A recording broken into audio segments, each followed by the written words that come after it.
Hey everyone. Welcome to a two-part series. The first part of this will be covering the Boy and His Kite.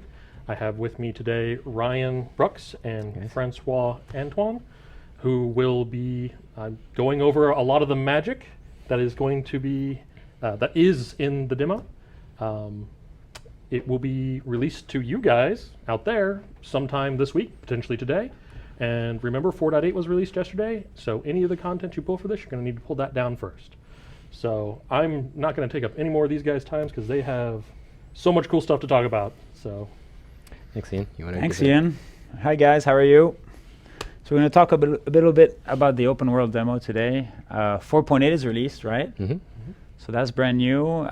Some of you may be asking and wondering when the content will come out, and it's any day now. So just hang on tight. You'll get full access to the open world demo and all the materials. So I know it's been kind of a process for us. We've kind of adapted it to the new version of the engine 4.8, but we think it'll be worth it for you guys. All right. So I don't know. I thought we're going to look out for your questions, but thought we'd start with a bit of a history on where the project, the open world project started. So Ryan, myself, and Brian Karis were the first three people originally working on this project, right? Mm-hmm. And we were initially put in a room. We weren't actually sure why we were even there. We were in the room with Tim Sweeney and Mike Freaker, I think, was there. And Kim. And Kim as well, yeah, that's right, Kim Library. And our desks were moved there, and we're like, why are we here? And they said, oh, we're going to try to do some cool Project Creo at the time it was. So we can't talk about what that was anymore, but things have gradually, while we're there trying to prototype different technologies and techniques, we kind of end up, wanting to do this big open world environment. And so, that's how things came about. I don't know if you've got any tidbits you want to talk about during that kind of era, that pre-production era. Yeah, the whole concept of the Boy and His Kite didn't come until after we had started wanting to showcase that the engine could do large streaming worlds. We settled on a Scottish landscape before the Kite demo as well, just because a lot of people really liked the art style, and we even had a few people from the UK who I think they kind of spoke to them on a personal level. So we started first making just some train examples, and then it became, we need to focus on what are we going to actually show in something that can show in a few minutes in GDC, and that's where Gavin Moran, who kind of acted as our director for this project, came up with the idea to do the Boy and His Kite, which made a nice little story. So we just kind of went from there and expanded a bunch of the tools to make it happen. And I guess Francois had a bit of background on the asset creation as well to go through, and then I can go back into the terrain and stuff after that, if that sounds good. Yeah. It was kind of interesting. So what you're seeing up there on the screen is kind of a mood board of the different environments. So, Ryan and Brian and I and all the guys, we kind of pitched this look to Tim Sweeney and Kim. We try to find an environment that would be that would just work well with the engine, that'd be pretty to look at. And so the Isle of Skye in Scotland is the environment we came up with. So just to give you a background, we did a talk about this open world demo at GDC, and also you did that at ECGC, I believe. That's right. With additional materials that was not present in the GDC. So if you guys aren't, I don't know, is the ECGC version on the web or not? No, they didn't actually record those, but most of the content, like the screenshots, I went ahead and pulled that, so we'll just go over most of that stuff here in kind of a quicker fashion. So cool. Yeah, and if you want to see like the full slideshow presentation, you can just go to, I guess, the Unreal Engine YouTube channel, and you can just watch the slide there. So we're not going to go over that stuff, but we're definitely happy to answer any questions about it if you guys already seen it. And we'll just cover some interesting kind of additional tidbits compared to what we've already covered at GDC. So this is the environment. So it started with this pitch, just looking at reference and using Google Maps, looking at 360s and different environments. So doing virtual scouting before we kind of decided and settled on something. So once we had that, what we did was, I'm going to show you an image here. We created what are kind of like these, what we call asset breakdowns. And so there were these environments. So we'd find a few good locations on the Isle of Skye, for example, in Scotland. So you can see up here, component creation list and the cliffs, Yesnaby Cliffs in this case. And so the first step was kind of going through this and trying to figure out what makes this environment look like what it is, and why is it different than other environments. So basically we'd be breaking down these environments into small components we could capture using photogrammetry. So you can see here we've got like the grounds, different ground materials. We have gravel and sand, and then little slate pieces. And this column is mentioning the number of variations we'd need for each type. So you would have cliff sides and water sides. So when you're doing a trip like this and going in the outdoors to capture some environments, you need to really have everything planned ahead of time. So this was an important step. So we broke down also this pretty important, very famous Old Man of Store, which is this environment that I think you also got some 3D world geometry Yep, from, that's right? right. Mm-hmm. Somewhat, what is it, DEMs you got? It's actually called SRTM, which stands for NASA's Shuttle Radar Topology Mission, something they did in the late 90s, I think, where they took one of the shuttles and they basically did a scanning of the whole world using some radar technology. And those exist in two formats. There's the 3 and the 1. And it's basically, I'll get into that in more detail later. Okay, cool. So it's even better than DEMs, way more precise, right? So this is a breakdown of the Old Man of Store. So kind of say ideas, breaking it by rocks and small rocks, medium rocks, big outcrops, what makes the terrain. And then usually these breakdowns get followed by the images I used for the breakdowns. Beautiful environments. I mean, Scotland is gorgeous. So that's where that kind of happened. And if you've seen the GDC kind of presentation, you know that when we're getting ready to actually shoot these environments, it was December, and so we couldn't really go to Scotland in the winter. Obviously, it was going to be really hard to shoot, and we need some good light for shooting. So spent a bit more time on Google Earth trying to find similar areas in New Zealand. And why New Zealand? Because it was actually the summer in New Zealand, the south of the equator. And also we were working with Weta Digital on some other projects. And so that kind of brought New Zealand to our attention. We already had people there, and they could go out and take a few pictures for us and show us the environments. So kind of broke out the different areas we had to go to. I mean, there's a fair amount. And actually, we went to most of these in about 7 days. So going to each of the little target dots that you see there and traveling around and taking lots of pictures. So that was kind of the process. Interesting tidbit, too, is that when we're working on the initial project, we want to do a lot of these assets using vector displacement. And so the concept of that is that you have a displacement map that's just not pushing the normals and the faces of the verts in one direction, but it's pushing it in 3 directions. So this was kind of an early test when we had done photogrammetry on the gravel patch outside, and then seeing how we can add a vector displacement to a 2D grid and actually get like full 3D meshes, including overhangs under the rocks. And so initially we're going to have that whole pipeline. In the end, we decided to kind of change focus and focus on some other things. So we may come back to this once we have the rest of the tech in place to work with that. So yeah, I guess that's about it for the pre-production on that aspect, I guess. Do you have any assets of like final shots of final assets in here or anything? Yeah, so let me dig That'd be those cool. up. Here we go. So these are kind of the images that, actually I should probably just click that open here. Aha. That always happens, doesn't it? All right, recommend settings. Pacao. Here we go. Nice. So this is one of the one of the rock assets reconstructed using our photogrammetry kind of capture technique. So we get some pretty good detail. You can see the version without a texture map. You can see like all the detail we're getting from the normal mapping on there. So some cool stuff. We did some larger scale items. I mean, that's big. We did cliffs as well. Do we have VLC on this? No, we do not. Okay, and then we had some trees. I know you guys had some tree questions. These are some awesome trees that Shane worked on. So this is running on our lighting asset turntable. That's kind of a little blueprint I put together so we could review the assets in real time and under different lighting conditions. So I'm just going to quickly go over the photogrammetry aspect a little bit, since it was such a big part of creating the assets. Most of the assets were created using photogrammetry.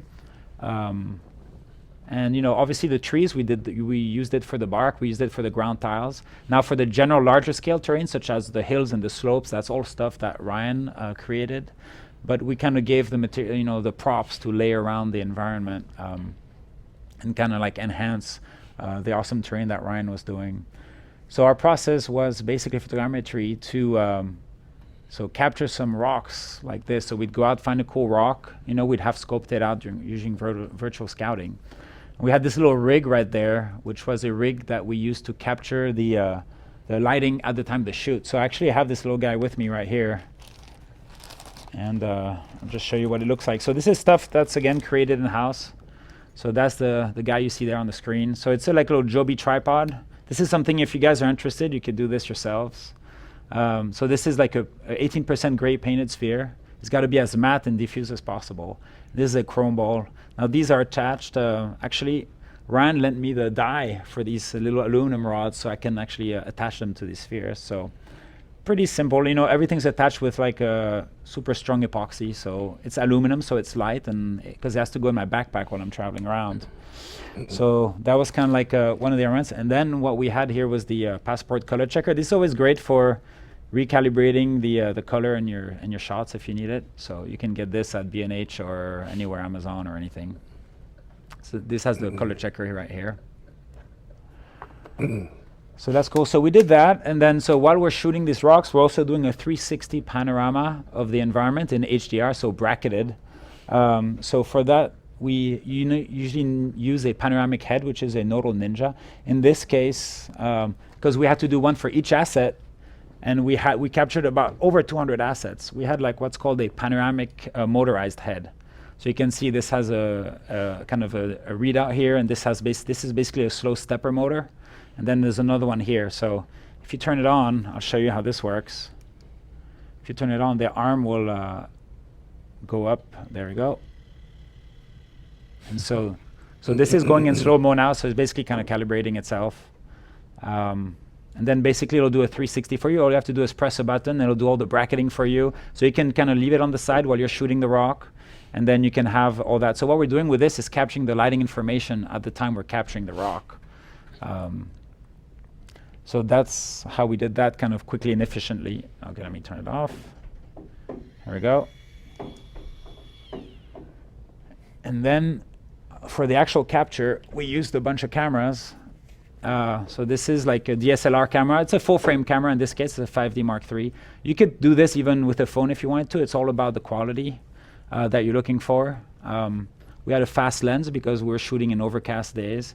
And so what ended up being super useful is actually having a monopod for this, because you know, you want to be able to capture the least amount of noise possible. So you want a low ISO. And even if you want to have because you want the least amount of depth of field, you want the more sharp that you can, actually, the most sharpness. In most cases, you'll have to shoot at a pretty slow shutter speed, so you want to be able to stabilize that. And this is actually really easy. A tripod is too slow to put around a rock. But here you can just do this, move around, take another picture, move around. And then it's got a ball head, which is nice because you can just tilt the camera and it stays. So you don't have to readjust and rescrew this in all the time. You can just tilt it and just go take the picture. So wham, wham, wham, wham, wham, go around. So that's that for the equipment. So it's kind of cool. We also had this kind of like the breakdown chart, which was what you guys saw earlier. So this was a laminated version that we had in the field for making sure we don't skip any of the assets that we're supposed to capture. So just a few pages of those, and we'd mark a big check mark when we captured each one. So we captured most of them. So this is a clean sheet version. And then finally, if you capture things for 7 days, it's pretty silly, but we had a knee pad because you're constantly kneeling around the rock. So you could see how scuffed this thing is already, and this was only after 7 days. So anyway, little details like that, they're kind of fun. So if you guys shoot, maybe that'll help you out. Yeah, so once we had all that information, then we you know, I'm not going to go into depth into this and bore you guys to death, but we took lighting, basically. We recreated the lighting in Maya using the sphere, so I could show you what this looks like right here. So this is the reconstructed asset in PhotoScan. These are the reference images we took of the gray ball and the chrome ball on the little rig I showed you. Then these are CG rendered balls in Maya for the diffuse and the reflection. And you see we're pretty close. And so basically what we're doing here is that we're saying, okay, this rock is lit with the environment lighting at the time of the capture. Now it's looking gray and not white because in order to see what we're doing, we're dividing the brightness, the diffuse by 2, so we can kind of see the details, otherwise it looks very white. So once we render out this baked texture basically, and then we'll use that and divide this by the textured version that's generated from Agisoft Photoscan, then we'll get what's called an albedo texture. And that's just like a texture without lighting, and that's kind of how things go. That's the result we'd get. So let me see here. So actually, I think I may have something nicer than that. Let me see. Close all tabs. Thank you. Delighting. Here we go. Show you guys some pics. So this once again was the setup in Maya. We even have this little rig recreated for scale. I'll show you what the actual capture looked like. So this was a tiny little rock we're capturing, right? So this is going back into Maya right there with the 2 balls, and then calibrating the balls for intensity. And then we get like a delit version, which is this one right here. So all the lighting's gone. If you compare, this is the lit version. So you get the sides that are shadowed, and you get a lot of ambient occlusion here, shadowing, and then you get the unlit version. So the reason we're going through this trouble is that so we can relight these assets in the engine, because we had time of day, right, in the engine, and we could have clouds passing and everything. So we want to make sure that these assets work in all the different environments, that they don't come with like this directional lighting that's already baked in. Otherwise, it's not going to look very good. So that's kind of like a little background on our photogrammetry pipeline that we use for the demo. You know, if you guys have questions or anything, you got my information there. You can get in touch with me or ask some questions at the end of the little discussion that we're having. Just want to share some other cool, real fast, some pretty cool environments from New Zealand. This was a lava field. It's a beautiful place. So look at this. You feel like you're on the moon almost, except for the vegetation. So there was some really cool. This was a pretty awesome wall. This actually wall was used in the Hobbit movies, right there. Or was it Lord of the Rings? I think it was Lord of the Rings actually, right there. So it's pretty cool. It's a massive cliff on the other side. So that was where the ski field cliff came from, right? Yes. In the editor. So we actually did make pretty significant use of that one. Yeah, we did. This is like a big. This was actually another part of the ski field, right here. You can see a little ski chalet down there, the ski base. This guy. So it was nice. I went through a bit of trouble stitching these, and then some nice green areas like we wanted to do for Scotland. You know, kind of the different hills and green pastures and stuff. So yeah, there you go. So Ryan, you want to do your bit? Sure. Yeah, I'll talk about the awesome stuff that you did once you had all these assets. You had to create the environment they need to go in. Yeah, so I was working early on more on the open world side of things, kind of using some of the content that Francois and the rest of the content team would pump out, as well as a little bit of prototyping for making some of the textures procedurally while we were waiting for them. This is just a quick screenshot. So this is an image, actually a crazy photo of the NASA shuttle with the radar topology implement. It's this crazy arm that they stuck out the side of their ship and took a bunch of images over the Earth. So we actually used that to sample some height map area from New Zealand. And that actually I'm in Scotland. So this is actually a chunk of the Isle of Skye. This area right here is actually kind of over by Old Man of Store or Quiring. I'm not sure if I'm pronouncing that right. Yeah, me neither. So this is just that one chunk, just to show kind of how we composited it in, and this is actually roughly to scale. It's pretty close. And then this is showing, so for the borders of the map, we still use kind of hand-drawn shapes to define the mountain range, just because we wanted to have a certain composition for certain areas.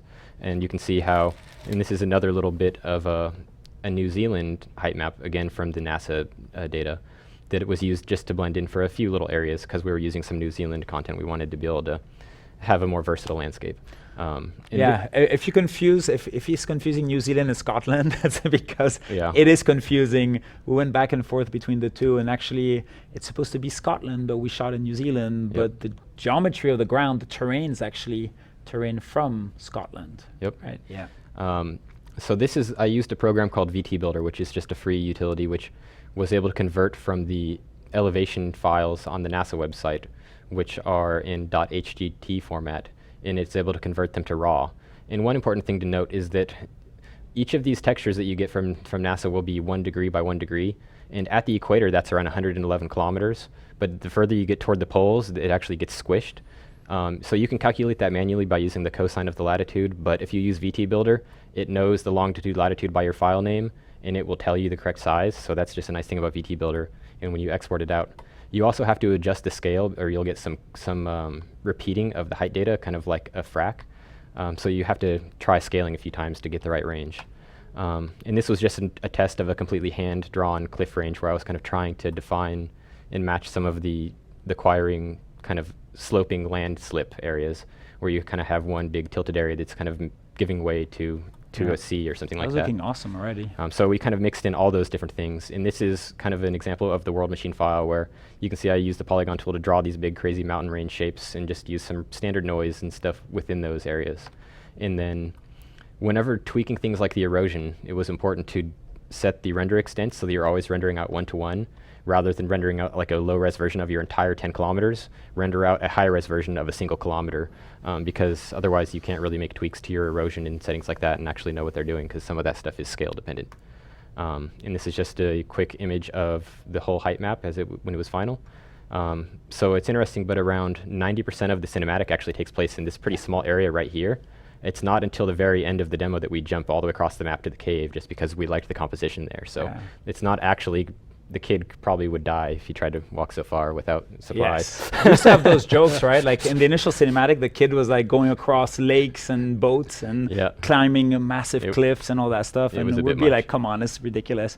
So, but initially, this wasn't even going to have a cinematic, right? This was just an open world demo. It was going to be just an engine demo where you're going around and exploring on your own. And we added the cinematic because we wanted to kind of highlight like the environments that we created and show how we could actually stage them in a golden pathway, you know. Right.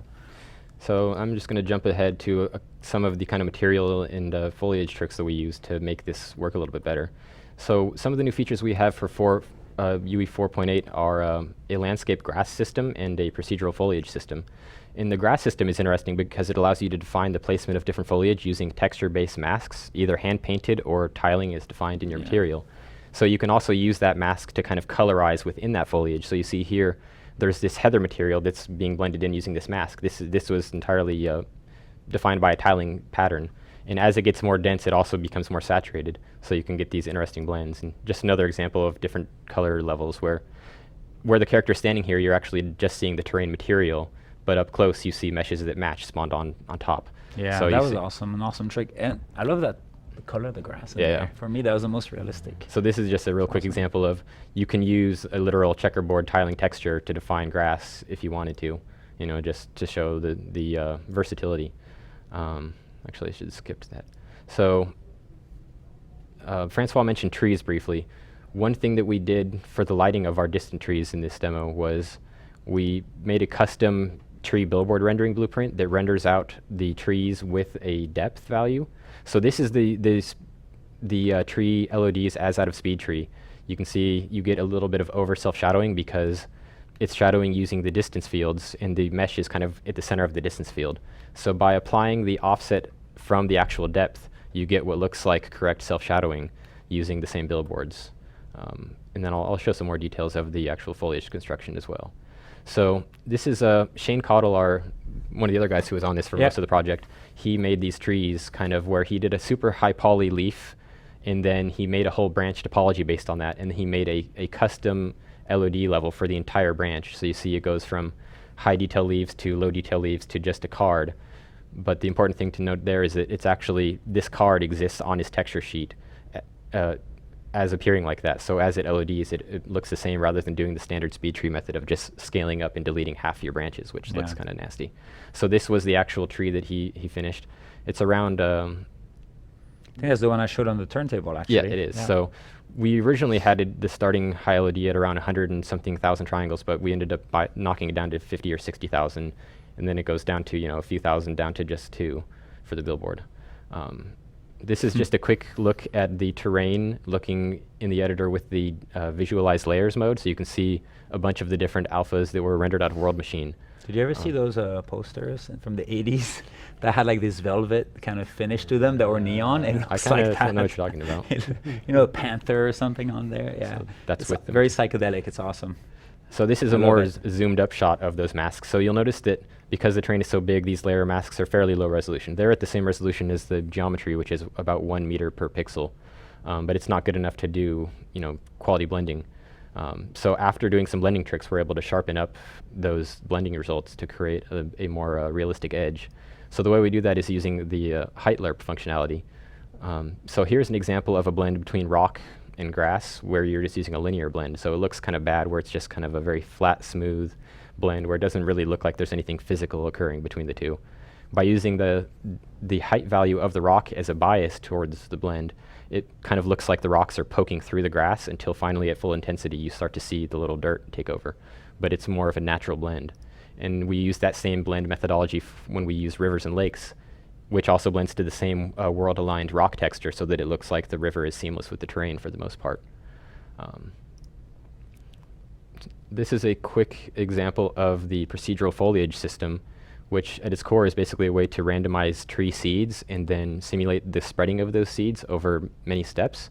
So this is if you just added one tree species with a fairly low density and only one step. And as we increase the step number, you see the trees kind of spread and cast through the world until eventually we're at kind of an ideal density where I think this was a few 100,000 trees here. And it runs pretty well thanks to the new instant static mesh foliage system. Just a quick shot of the Little lake area. the lighting of the lake area. That was nice. So I also had a video I was going to show here real quick. Here it is. That's a deer. I'm looking for the lighting one. This light function setup, is that the one you're looking for? There it is. Thank Yeah, you. that's the one. You're closer to the monitor. I couldn't see it. Yeah. So this was a blueprint that we used to set the light function values. Yeah, it's Oh, got it a kinda little- jumped there. Yeah, if you go back, it'll start again smoothly. So basically we used kind of a cloudy tiling function for the sun, and the blueprint allowed us to adjust the contrast and the tiling of this. So we actually used this blueprint to define per shot lighting data, and we were able to keyframe all of these settings in our matinee so that for every shot we were able to set the ideal beauty lighting of these God rays and these light functions. So this was just like kind of the first pass implementation of that. I remember when you showed that, that was like, we were still trying to figure out the lighting. People were scared at that point because it was late in the project and Yes, their it progress was slow. That's right. And So- when you showed this and, kind of like the clouds casting shadows and light shafts, everybody, like, I remember the whole room went like, oh my God, thank goodness we're saved, Thank you. It's starting to look like something we'd want. Yeah, so That this was is awesome. that same area with the final lighting. You can see it was a little bit less moody than what that video showed, but still pretty close. So that's all for the just random details. And I was also just going to show some early work in progress stuff and let's see how much time we have left as well. So we went through a lot of iterations on the look of the terrain and the saturation. We had, super lush, almost Sound of Music style at one point. Yeah. And then we even had what Kim lovingly referred to as California, except it wasn't. These are just random tests. It was nice. This was kind of one of our first environments too, right? This was one of the first tests where only one photo modeled rock is used in this scene. Yeah. And actually the floor texture is actually made using a tiling blueprint creator. And that's actually available in 4.8 as well. It's a blueprint that spawns physics rocks, and you set kind of a min and max, and it will kind of delete them if they settle too high and keep respawning them smaller, kind of like a self-fitting algorithm. And we tried more super rolling Scottish hills. First pass getting the deer in was cool. And then we also tried, what about different kind of tree tones and different moods. This was again very early. This is pretty much This just was, like, really one or early. two prototype trees that I made that this yellow one didn't even make it into the final level. And then again, this is that physics blueprint made texture. And again, this texture, even though it's not bad, it got replaced with the photogrammetry texture in the end because it just had a little bit more character.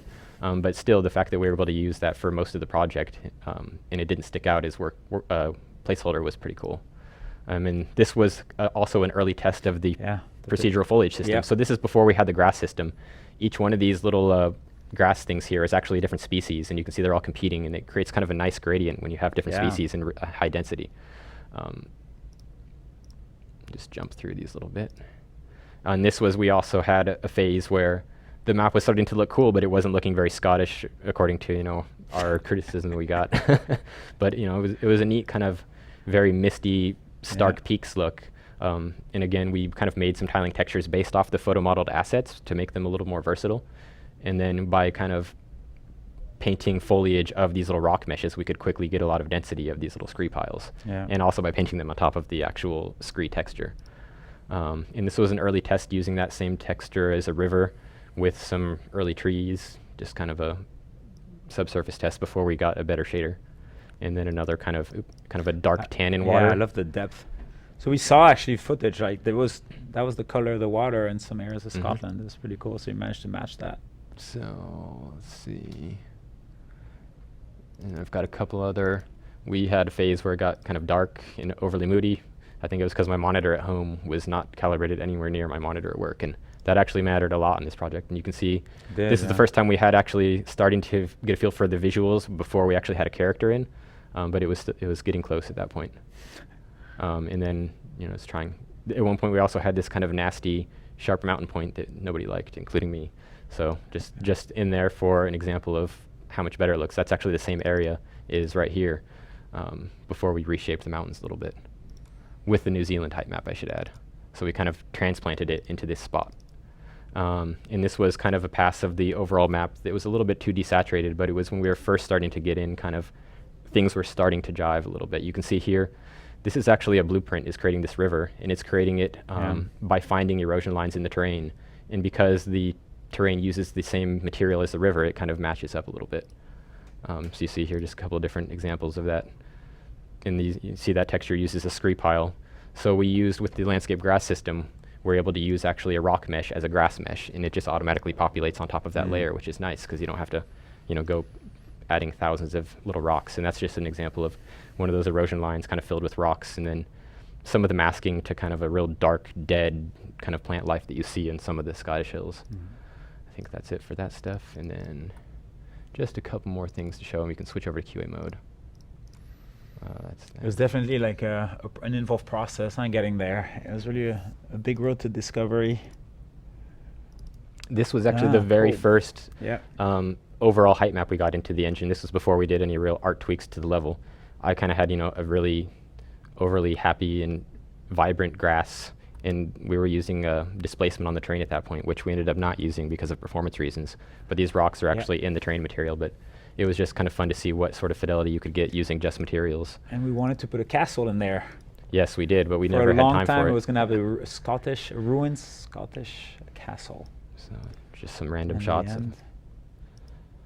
And this was actually another area, a completely handcrafted area. There was an alternate version of our level that we didn't actually end up using this, but I kind of liked this version better than the map we ended up using for some reason. But I ended up having a world machine problem that made this file uncontrollable, and that was the reason that I couldn't use it. So I've got one quick little example. This is that river blueprint that I mentioned. This isn't something that's actually good enough to release because it's not really officially supported, and it has, you know, quirky behavior. But it uses tracing to create these little rivers that you can then tell to be splines after you're done with debug mode. And so the blueprint doesn't really do anything to actually seam these up. We had to do that by hand, and as a result, we didn't end up using it as much as I wanted to. But I'm hopeful that at some point in the future, this will be a normal thing to just drag around blueprints and see a river created as well. Yeah, it's really cool. So I think that's pretty much all the content I have prepared, and we have, what time is it there? I can't. We got about 15 minutes tops. Okay. So we can go ahead and switch to Q&A. All right, sounds good. So Go ahead and bring this up. Hey. scroll on down there, There we go. and you guys can start picking out questions. Quite a few of them. So I see, what did you Yes. guys use for vegetation? So first of all, there's two kinds of vegetation, right? There's the trees, and then there's the bushes and the smaller plants. And so you can jump in there if you want. I know. So the two kind of artists who created all the vegetation that made it to the final version demo are Shane Cottle. Well, I guess Shane Cottle did like all the big trees, right? And then Kendall did like the smaller kind of bushes and plants and stuff like that. So Speed Tree was used for the trees, and then for the bushes and the smaller kind of plants, the flowers, the grass, was just kind of handmade, right, from some of the reference pictures that we took in New Zealand, and then some pulled out from the web. Yep. But you want to go more in depth about the process? Yeah, we touched on that a little bit, but it was the key thing that made the trees look good was that the each branch had a LOD of its own branch where the leaves were actually baked in those same positions, so that as you go farther away, it doesn't look like the tree is changing shape randomly. Yeah. And getting accurate normals for the leaves when you're up close. So we did use the photogrammetry process for the actual bark itself, but because of the way that the 3D photogrammetry works, there's way too much noise to expect to get actual usable leaves out of one of those.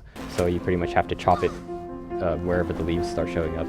And basically you unwrap a cylinder and bake it to the cylinder, kind of a standard workflow. And then the grass, it was a mix of Kendall did some actually high poly modeling of some of the foliage and then baked out normal maps from that as well. Yeah. Since we'd never quite nailed the process of getting normal maps from photos and things like that. Okay. Yeah, worked pretty well. So is it possible to create dynamic sphere masks inside of my landscape texture to mask away tessellated snow under procedural trees? So that would be a fairly expensive thing to do if you had, thousands of trees. If you had, a controlled density and you wanted to only support it for a few trees near the player, you could write a system that kind of gets the, 5 to 10 nearest trees and passes those sphere values maybe through a material parameter collection. And then you could do a series of sphere masks in material that way. We actually did early on want the option with our procedural foliage system to be able to write to the terrain layer system. You can do the opposite, which is you use the terrain layer system to mask out where the trees will spawn, but we never got to the step of actually doing the opposite where, a tree has snow or dead leaves automatically placed underneath it. But I should clarify that even if we do get that feature request done at some point, it would only be a static thing. It wouldn't be, the snow is masked dynamically or something like that. But in theory, you would only use that mask when there was snow, so you could make it appear dynamic. Okay. So elaborate on world machine workflow. I feel like I went into that pretty in depth in before. If you guys can add any more detailed questions, we have people watching for that who I think are supposed to get us a list of questions soon. Keep Although scrolling. I'm not. Oh, it's been added. Oh, I didn't realize this is. You've got like 4 pages. This is the power of All Google right. Docs. It's growing while we're looking at it. Okay. Are those the GDC slides? Will you release them? They are released. It's on YouTube, and you just Google you Francois in UE4. First thing you see. So we actually have the slide deck, and we have to get the link out maybe on the forums because they've been uploaded to our. We have an area where we release all our talks. I know this was a slightly bigger slide deck than usual because it had videos in it. So I think it was over 400, nearly 500 megs. So I think it may have gone in an area where it doesn't usually get put. So we'll probably post something about that to make it clear where you guys can get them. These two seem like for you. You already did this. And how do you remove shadows from textures? So that was actually the technique I was showing. So the shadows actually get removed, for the most part by creating recreating the lighting from that environment. So let me grab this and I can. So I'll kind of go over quickly. So that's definitely also in the GDC talk. So you can get more information about that there.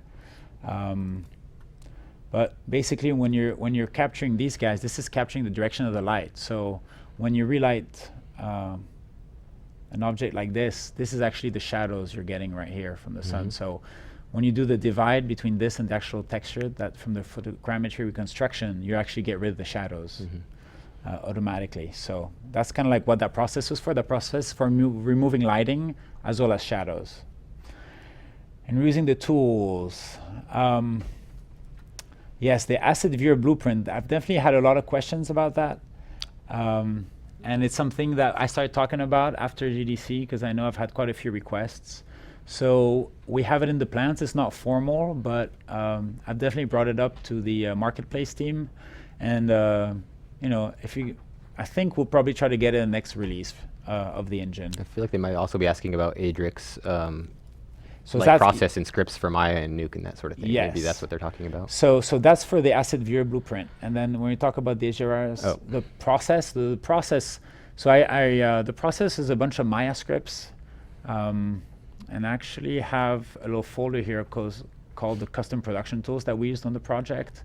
So we have a tool called Photo Ripper, which is basically like a file conversion tool, so because we processed all the images in 16-bit TIFF so we could have the full latitude and range of the brightness and contrast in the image so that we could delight them effectively. The more information you have and the more range, the better the delighting can be. So that was kind of like one of the tools that we used. Is this the one? Is this what it's called? So that's one of the ones. And then we have also Maya delighting scripts. So these scripts it's pretty involved. I can show you a bit of our internal docs. So we have documentation for it. It's not, these are great documentation that Adric, who actually wrote the actual front end for this script and the code put together. So there's actually some good documentation. This was, it kind of shows you how things work, and it's a partially automated process because we have to go. So we worked on the delighting across 3 different teams. We had a group in Poland, a group in the UK, and a group here. So we had to do pretty extensive docs so that everybody could learn how to use it. So all that to say is that we don't have any plans right now. Our hope is to get a version of this integrated into the engine when we can actually have support for really large native meshes, because we have to be able to import. To do proper delighting, we have to be able to import the high poly reconstructed mesh. So don't hold your breath for this. A version of it might make it out eventually if it's part of the engine. Man, why are What the else we load got? times so long for the high-res assets apart from the obvious vertices? So there's actually, it's the 8K textures, it's the distance fields at high resolutions, which are kind of volume textures. It's the map size is pretty huge as well, although I assume you're talking about the open world. Yes. So I don't know if they're talking about FBX as well in general. Is this, I don't know I if don't this think is so. I think okay. they mean, people have complained a lot on forums about opening up just the open world content pack. Oh, okay. So part of the reason for that is because it was released without a derived data cache, because it wasn't released as a full project. It's difficult to say the exact reason, but for some reason we didn't release a derived data cache. After you've loaded a few times and it builds kind of a local thing, it should get considerably faster. But still, loading the full landscape map is going to be slow pretty much for a while.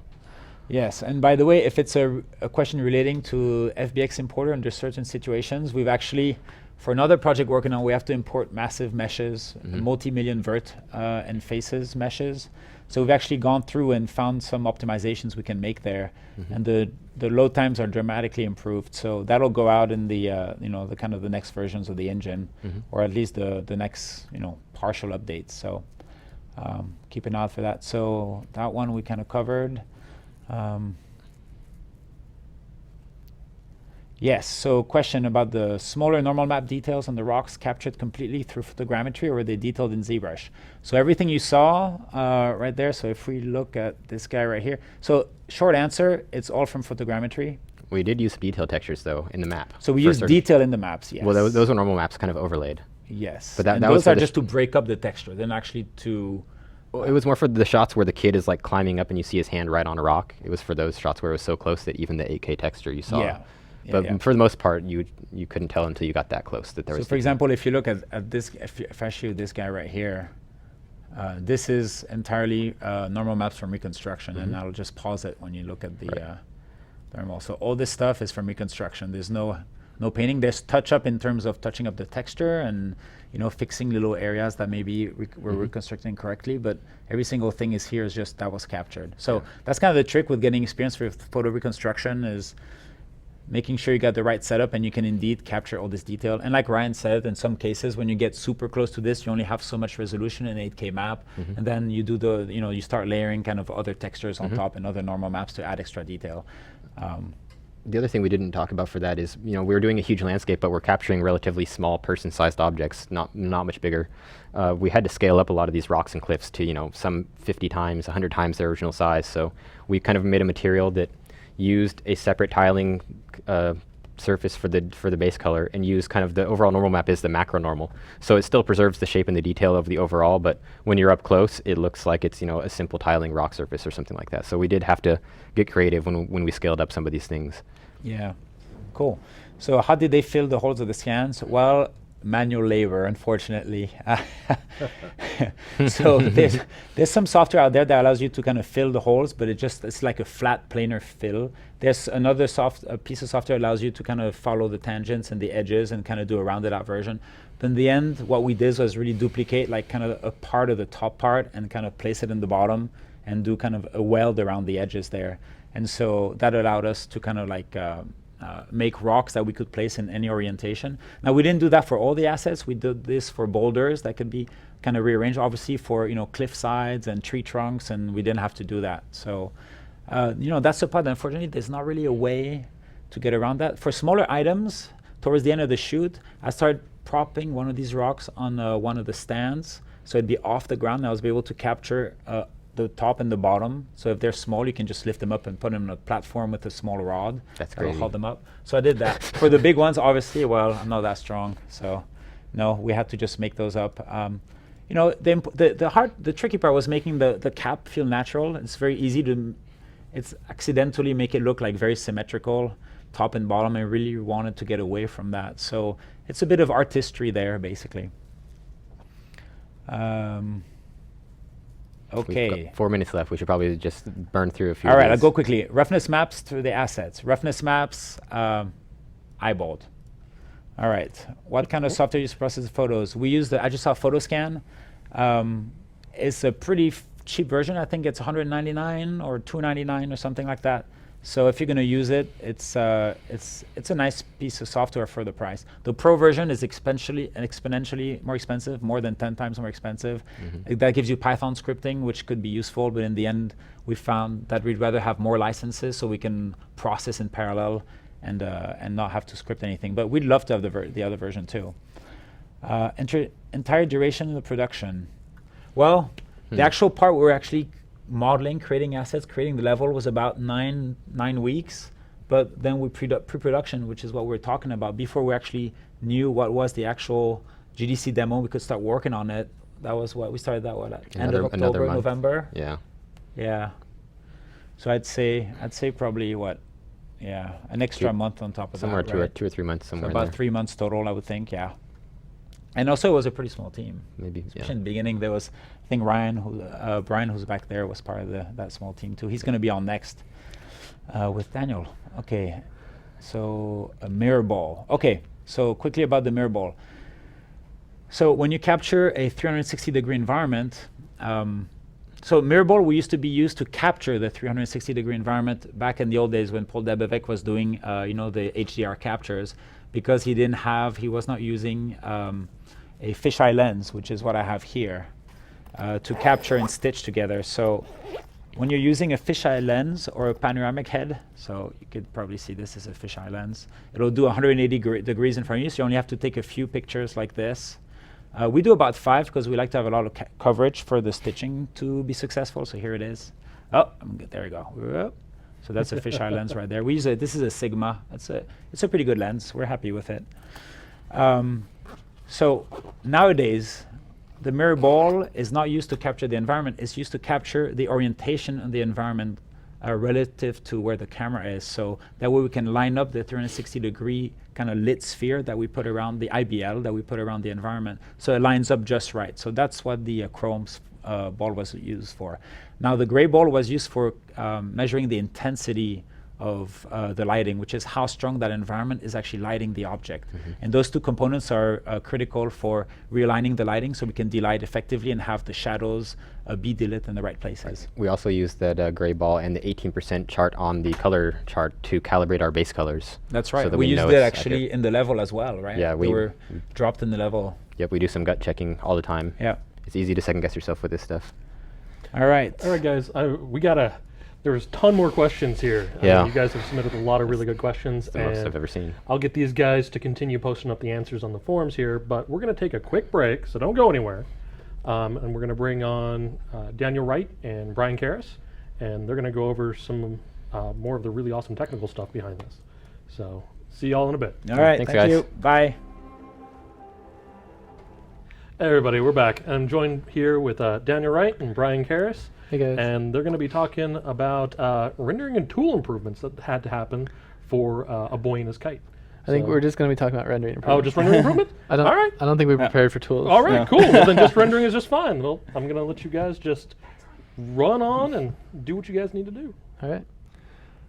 Do you want to go through the slides first? Yeah. All right.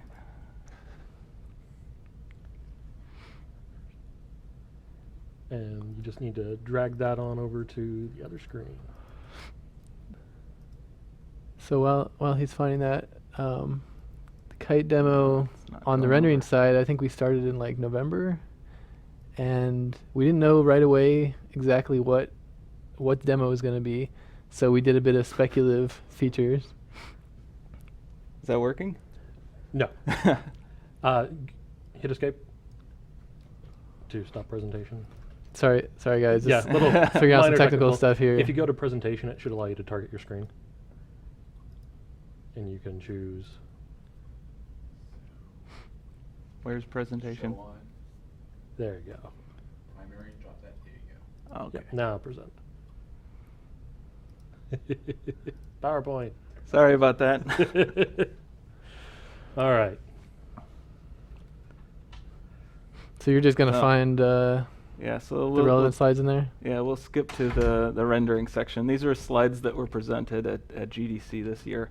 A lot of these topics I'm skipping by were covered in the last session.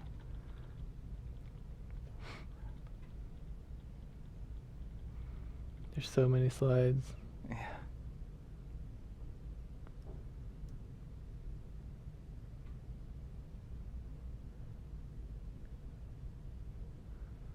Oh man, no kidding.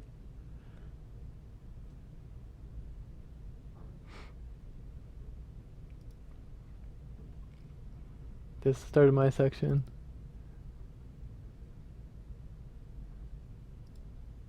It's not going. Okay, so All right. I don't. Sorry. Oh, do you want me to go first? Um, Okay, I'll go. I'll go go first. in order I'll of go the first. slides. I Bring- think it's bring this easiest at thing this over here. point. All right, so yeah, so we had this huge open world, which conveniently correlates with something that we want to solve as a renderer. We want to have support for large worlds. Baked lighting doesn't scale well to huge worlds. Your build times would be huge. Your light map sizes would be huge, and you're just not going to get the quality that you want.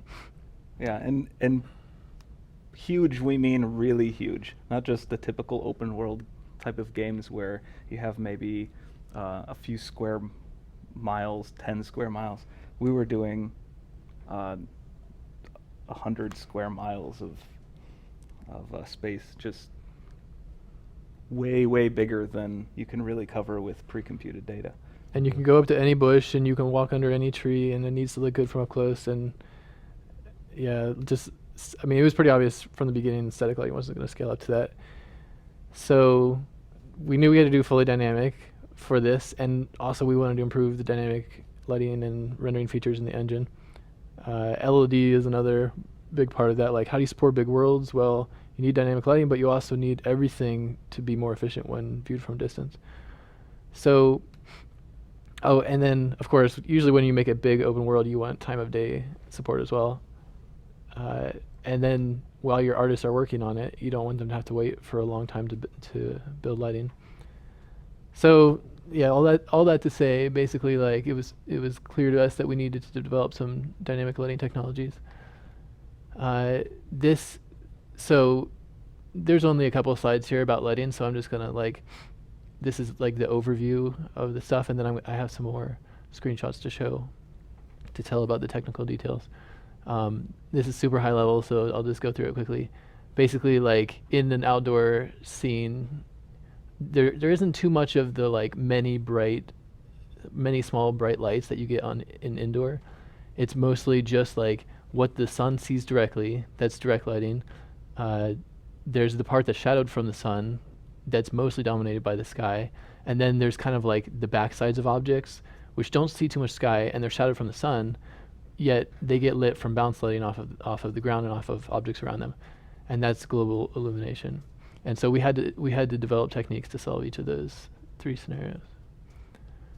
So the first one, really quickly, is the sun's direct lighting, and we've had cascaded shadow maps. Every engine has cascaded shadow maps, but the challenge with them is that you're rendering all the triangles in the scene again from the light's perspective, and shadow maps are pretty expensive because of the triangle count.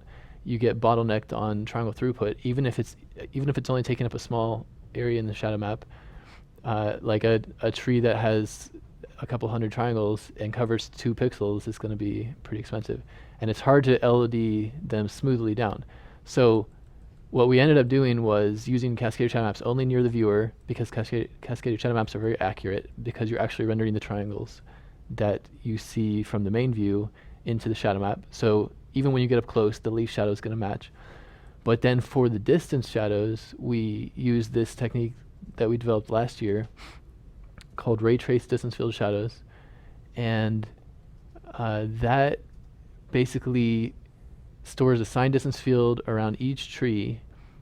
And, well, I mean, all instances of the same tree use the same memory there. So it's just instances of the same memory. But to compute shadowing, we trace a ray from the pixel being lit through all of those signed distance fields toward the light. If you hit a surface, then you know you're shadowed. If you don't hit a surface, then you know you're lit. And the big benefit with that technique is basically no more triangles are being rendered, so it LODs very well. You only pay cost for each point, each pixel that you're trying to evaluate shadowing for, not for triangles which are potentially very small on the screen. So that turned out to be much more efficient for our direct shadowing than cascaded shadow maps in the distance. This is mainly an optimization with like a huge view distance, which we had. I think the maximum shadow distance in the demo was over 1 kilometer. So what this gives us, kind of comparing to other engines out there, typically you'll see most games for this generation that have really large worlds. There's just a point at which shadows don't cast anymore out at the when they're really far from you. There'll be a few cascaded shadow maps until the point where you just run out of cascades, and then it'll drop to no shadows. This allowed us to have shadows casting all the way out to the horizon, because at the point at which it goes into these ray trace shadows, the cost scales with number of pixels on screen, not with the distance or number of objects that you have in the scene. For the most part. There's some details there, but mostly it scales as far as number of pixels. So there were some challenges there because it's a completely different way of computing shadows, and making it match up with the cascaded shadow maps was a bit of a challenge, such that that transition is hidden. And also, as the trees get LOD'd down, the triangle version becomes more simplified, yet the distance field version is still just as accurate. And that creates a mismatch, and I'll talk about that a little bit more and what we did to solve that. So this is just a quick overview of how distance fields work, because it's going to be mentioned a lot in this live stream. And you know, if you have an idea of how they work, then it can help to piece together how all these features work. So a distance field, what we're using are technically signed distance fields storing the distance to the nearest mesh surface. So every point in the volume texture that surrounds each object is going to store a positive value if you're outside the mesh, a negative value if you're inside, and it's just storing the distance to the nearest surface. You don't actually know the direction of the nearest surface, just how far it is away. And here's showing, like on the left is what you see with the normal GPU rasterized view, and then on the right is this version of the scene that we're going to use to compute shadowing from. That's the distance field. Every mesh in the scene that casts shadows has a distance field representation. There's really like two types of primitives. There's an instance static mesh, which is what all the trees use, and that one is a volume texture on the object, and each instance just has its own transform. And then there's a height field. So if you can represent your scene with those two things, instance static meshes and a height field, then the distance field methods can work. And like in the kite demo, the landscape is immense, but it all has a height field, so we can compute shadowing from that.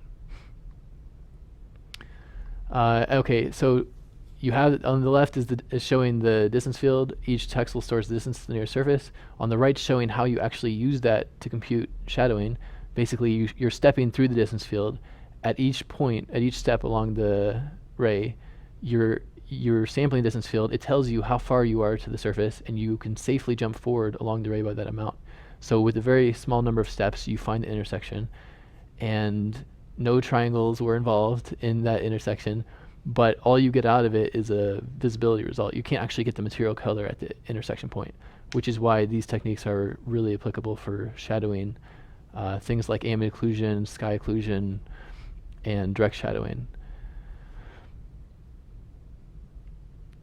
So the final thing to be aware of is when you trace that ray to get the visibility, to know if the light's visible, because of the distance, because it's a distance field, if your ray misses the object, in this case it's a tree, then you know the distance, the closest distance that you came to the object. And you can use that as an approximation of how much a cone was occluded instead of just a ray. And that gives you soft shadows. And the bigger your cone is, the softer the shadow will be. It's an approximation, but it holds up surprisingly well, because really you have a 1D distance to the occluder, but you're treating it as occlusion of a 3D cone. But that property is the basis of all the soft shadowing techniques based on distance fields, because normally to solve a cone intersection you'd have to trace a whole bunch of rays and then combine the results. But instead, with ray tracing distance field, you just have to trace one ray. So this is showing the global illumination result. We used a method that's specific to height fields. So the majority of the light that's bouncing around in a large open world is coming from the ground, and the ground fits conveniently into a 2D height field in our case, and that has a lot of nice properties, basically because it's a 2D problem to solve light transfer instead of 3D. It can be done much more efficiently, and I'll talk about that a bit more later. The skylight itself was represented through a capture of the scene that's then processed for different roughness levels. That's standard stuff, nothing new there. And the computation of those MIP levels is the same thing that we have with the reflection captures that we've had for years now. How long has the skylighting been around? Over a year. Yeah. The skylighting is not new. It's the dynamic shadowing of it that's new, and that is the distance field ambient occlusion solves that problem. So this is showing distance field ambient occlusion on the right, which provides us medium range occlusion, and I'll get more into the improvements that were made for this demo later. But the main things are that we have support for instant static meshes now. So I think in the kite demo there were like 2 million trees, not all of which are close to you, but there's a ton of trees, and the distance field ambient occlusion, all the distance field lighting features had to support such large instance counts. The distance field ambient occlusion is computed by tracing multiple of those soft cones against the distance fields and then combining the result. And the main thing to notice, or the main thing to mention here, is basically, unlike screen space ambient occlusion, which is the standard used in the industry, there's no artifacts at the edges of the screen where there's missing information or halos around characters, or basically there's no artifacts from it being based on the depth buffer. Yeah, it has other artifacts. It's not perfect. It can have the main advantage there, because it doesn't have those artifacts, is that you can have much larger scale ambient occlusion. So the sort of darkening blob underneath that tree that you want to have from ambient occlusion, if you tried to compute that in screen space, it would look really bad once you start moving your view around, because parts of the object that get off of the screen are going to stop casting that dark blob, and it's just going to be moving a lot as you look around. So typically when you do SSAO, you keep the distance very small, so the size of the ambient occlusion is much smaller, just to try to avoid that nasty artifact. Since that's not a problem with the distance field AO, we can have really large scale ambient occlusion. Yeah, I think the max occlusion distance was 16 meters in the demo, which allows the trees to occlude the ground pretty well. If the trees are too tall, then it doesn't occlude the ground anymore. That's kind of like, that distance is tweakable, but it affects the performance. But at the end of the day, we combine screen space and ambient occlusion we use it for what it's good for, which is creases, and together with the distance field ambient occlusion, which is a world space size effect. And so that way, when you get really close to stuff, you still have detailed ambient occlusion. Yeah, the SSAO is also useful for things that are really distant, because at at the far distance, you can have really large world space scale that just turns into a very small screen space distance because it's really far away from you. So you can have really large scale AO off in the distance with SSAO and have it be fairly cheap. Yep. So these ambient occlusion methods, we combine them together. It gives us shadowing of the sky, which on an overcast lighting scenario, like the kite demo is extremely overcast. Most of the time it's overcast. Then that sky shadowing is really like the primary thing that grounds objects into the scene. So that was really important for us to get that right. And I need to switch now, is that right? Yeah, sure. Okay. So I'm going to switch now to... I'm going to switch now to some screenshots that show like more technical details about those features. First I'm going to talk about height field GI.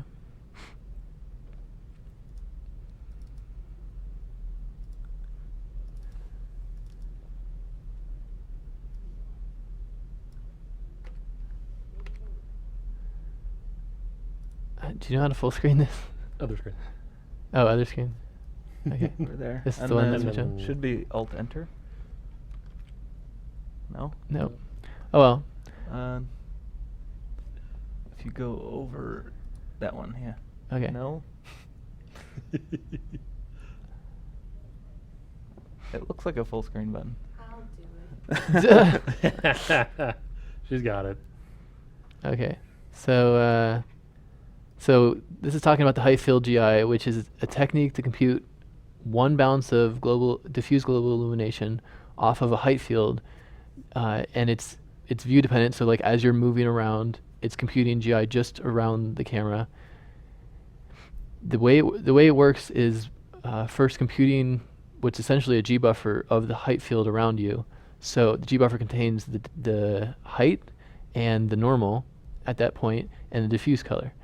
And so on the left here is visualization of the height, and on the right is the normal. And these blocks are the landscape components that are near you. So as you move around, different blocks get streamed in.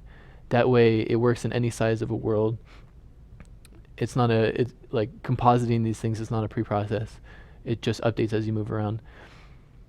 So step one was computing the G buffer, which stores information about each texel of the height field, what's its normal, what's its base color, and its position. And then step two is computing lighting for those G buffer entries. And lighting comes from reusing the cascaded shadow maps for direct lighting from the sun. In areas that don't have cascaded shadow maps, we have to trace a ray through the distance field representation of the scene to get shadowing. Basically, all the same techniques that we use for computing lighting of the main scene have to be done again into this very small texture that's representing lighting values for the height map. And then the result of that is you have this texture that's mapped to the terrain, and at each texel you have how much direct lighting is there. And now it's just to compute global illumination. Now it's just a matter of gathering the texels that are around you in the world. So for any given point on here, say like we're just inside this shadow, we have to look at the surrounding area of that height field texture and compute the lighting transfer from each of those texels. And that gives you one bounce of diffuse global illumination. So this technique was created for the kite demo, and it's intended to be used in any game that wants fully dynamic lighting and a huge outdoor world. So we expect it to be useful in more situations than just the kite demo. But it's not ready yet for general use. It's quite a bit too slow. It was 2.6 milliseconds on a 980 GTX that we showed at GDC, which means it's quite a bit too slow for use on the majority of PCs and consoles. So it still needs a little bit of work. So this is in the 4.8 release, but it's disabled by default. There are a lot of optimization opportunities there. It's has not. Oftentimes when we work on these demos, we kind of use these as a way to try out some experimental features that we don't necessarily have the time to get all optimized and polished to be perfect yet, but we can see how they work and see what's needed based on some of these demos. So it gives us the starting point to then later on optimize the techniques and make it actually production worthy. This particular one is super brute force, which is why, like, when you develop a feature, you have kind of a feeling of like how optimizable it is, and it's based on how dumb the current implementation is. If you want to think of it that way. And this particular one, since it was done in such a short time frame, it is very brute force. It's particularly the slow part is the gather of the nearby height field texels. You can optimize that by having a bitmap, and for the further basically what Daniel's texels, saying is that it's very dumb right now, and we can be Yeah. a bunch smarter about how we calculate it than we are right now. So I think we can turn this into a feature that's it's part of the main engine, and you can turn it on with the checkbox. It's just not quite there yet. Okay, so that's how Highfield GI works, and now some screenshots from the actual kite demo.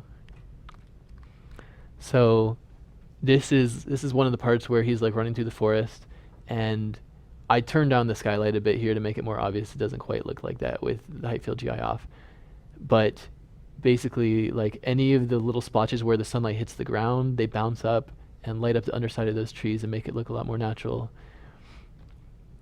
This was just like I found a rock somewhere. This was just like floating out in the world because it's such a massive demo. Found a rock in a nice tree, and compared Highfield GI on and off.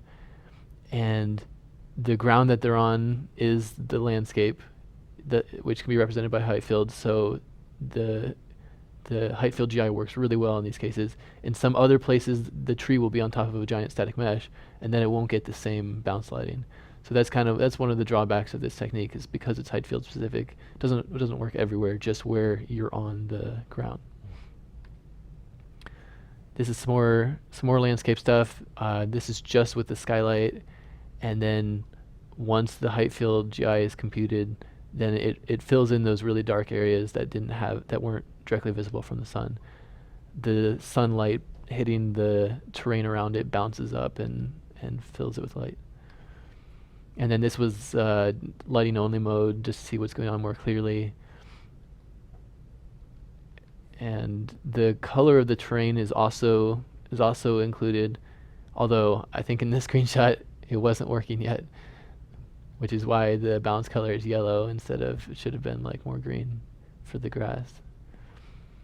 And then lastly, this is like the valley that the deer are in, and yeah, this is kind of an overcast scene. It's not like fully sunlit, but even here it makes a pretty big difference. The light function that was used to do the overcast, the cloud shadows, it's also evaluated for the Highfield GI, so it works the same. So if you have a cloud shadow going over, then the GI gets darkened in the same way that the direct lighting does. It just works. So that's all for Highfield GI. And next I want to talk about improvements to distance field ambient occlusion that were made for the demo that made it feasible for use, and also some more improvements that have happened since the demo. Is that all right? Mm-hmm. Okay. I realize I've been talking for a long time. No, this is good. We'll stay on topics. Okay, cool.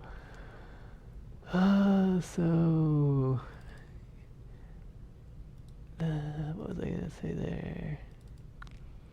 Oh yeah, we already saw this stuff.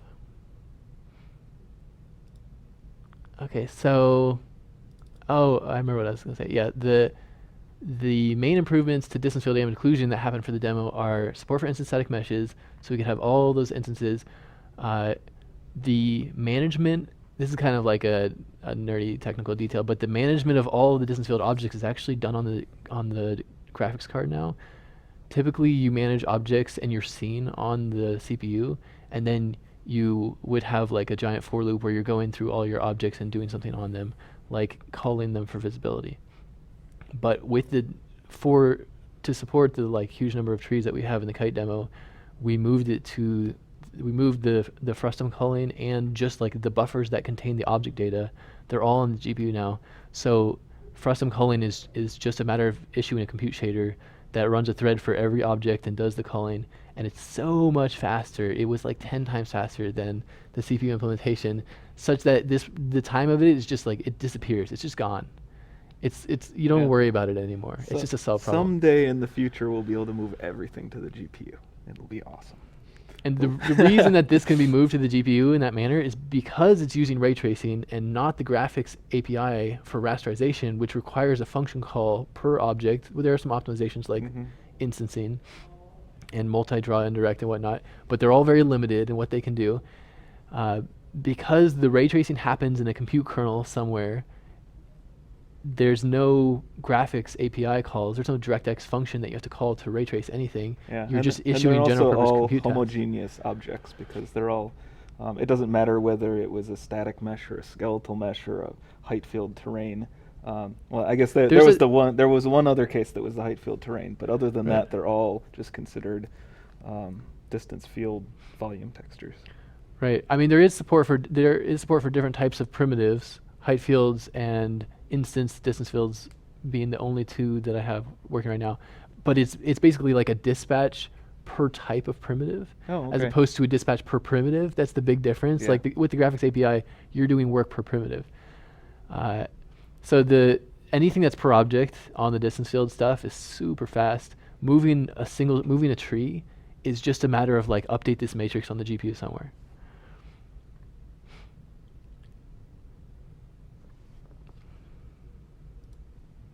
So now I'm going to talk about some improvements to distance field ambient occlusion that have happened since the kite demo. So these weren't present in the kite demo, but basically it's better and faster now. So the main optimization is that there's now a global distance field, which is a lower res version of all those per object volume textures, but there's just one of them. So to get the distance field at any point in space, it's just one volume texture sample. Once you figure out which volume texture to look into, I'll explain that in a second. Instead of having to figure out all the objects that are nearby and sampling each one of them, it could be 100 object, like little grass meshes or something. Instead, there's just one needed to get a low resolution version. And after you do that one, then you can go to the more detailed ones. And I'm just gonna talk real quick about how that global distance field is built. It's represented by clip maps. Clip maps are just like the same resolution texture that's scaled larger and larger around your view. So it's very similar to cascaded shadow maps, except when cascaded shadow maps each cascade is fit to a section of your view frustum, where clip maps aren't view frustum specific. They're just around the point where your camera origin. Yeah, like camera position. They're based around the camera position, not the camera direction. And the resulting density you get out of that is something like this. This is a visualization of the texel size. So even the distance stuff, it all kind of gives you a constant density size in screen space, which is mostly what you want. As you move around a giant world, you can't, you don't want to spend processing power off in the distance. But as you get closer to something, it refines. You get better resolution, and the colors are showing like each one of them is a different clip map. So each one of those is like 128 cube volume texture, and they're updated incrementally. So as you move around, say you take a step forward, a new one of the slices of the volume texture at the front is now updated, not the whole thing, and that incremental updating makes it very efficient. Unless you're like flying in a jet, then it has to update the whole thing every frame, and it wouldn't be a great technique then. And if you move an object in the scene, then there's a dirty region around it, and that region gets updated that frame. So this is a visualization tracing through that global distance field, and I can compare it to the per object one. This is the high resolution distance field that's around every object. So ray tracing this for the visualization is much more expensive than ray tracing this, because in the global distance field there's only one texture sample needed at each point to compute the distance. But you can see, because it's low res, stuff kind of merges together. That fire truck on the bottom left, it merges together with the ground. So yeah, the global distance field is a good optimization when you don't need an accurate result. You just want to quickly get the distance, and then you can do stuff based on that distance. So if you're close to a surface, you can go and do more work to refine the lighting. So that optimization is used in distance field ambient occlusion. Basically, for each cone trace, the first couple of steps will intersect against the object distance fields, which are really high res, and then the further steps only use the global distance field. And that made it so much faster. It's 2 to 4 times faster as a result of this optimization. In particular, foliage scenes are much faster. It made it so much faster that we were able to get rid of the adaptive sampling, which causes a lot of the splotchy artifacts. So this is the new distance field ambient occlusion, and this is the one that used adaptive sampling as a crutch because it wasn't fast enough to run without adaptive sampling. Adaptive sampling is not really something you want. Sorry, I should back up. I should explain what adaptive sampling is real quick. It's basically like anytime there's an edge or the normal's changing quickly, then adaptive sampling does more work there. But on flat surfaces, it does less work. And using adaptive sampling is you don't want to use it because it's a best case optimization. It makes flat surfaces faster, but when you have a foliage scene, it's not any faster. In fact, it can be slower.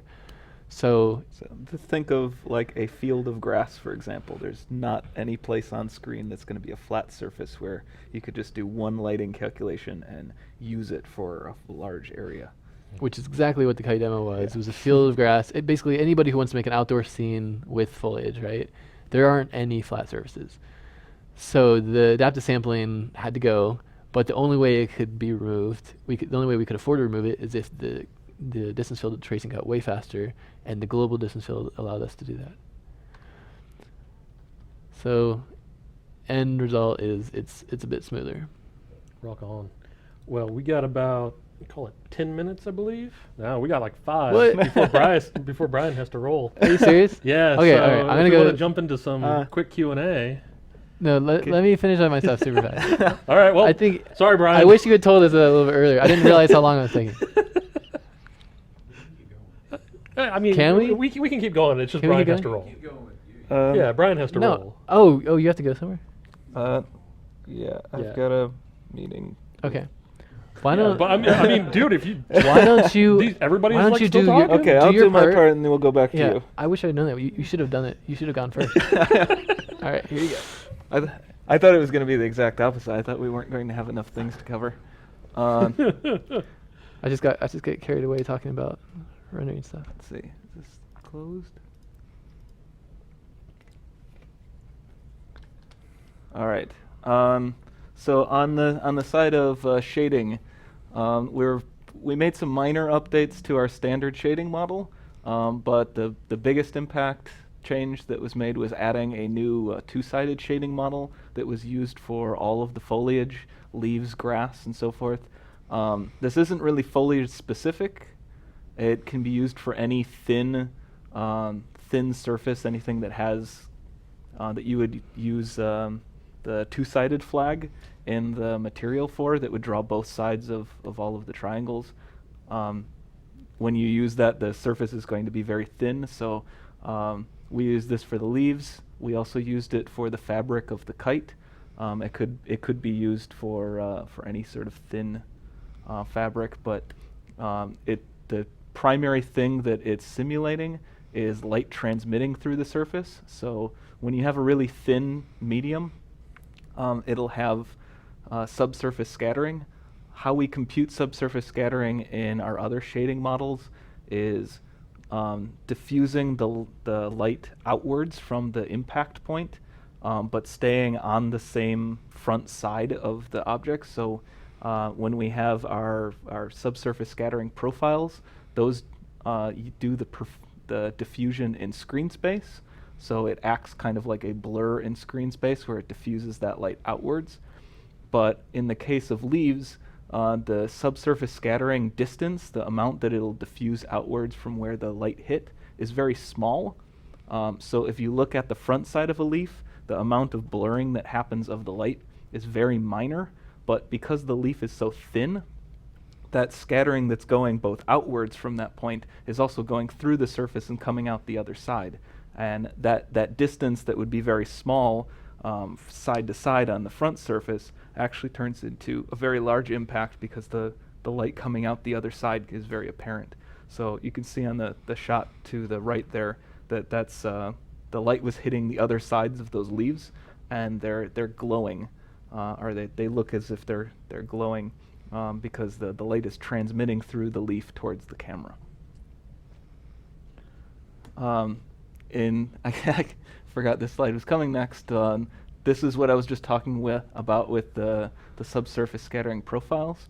In this case, we're calculating this in screen space. It acts very similar to a blur in screen space.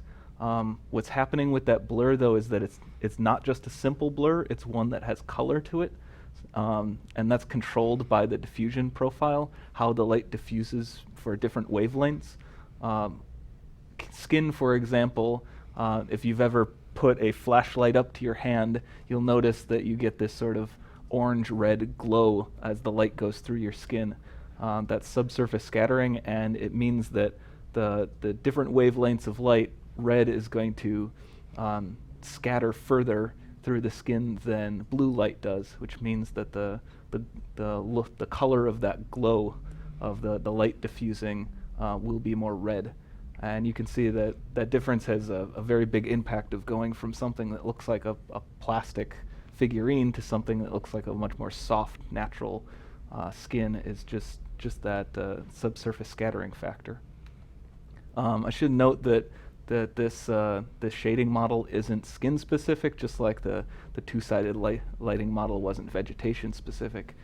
This can simulate any sort of subsurface scattering that the primary effect is going outwards from the surface. We don't have the transmission that was working with the two-sided model working with this yet. That would be most helpful for his ears, for instance. If light was hitting behind the ear, you'd expect an amount to glow through the ear. It's not something that we have working yet, but we will do in the future. Basically combining those two, the two-sided model and this profile model we'll do in the future. We Careful also what you promise, Brian.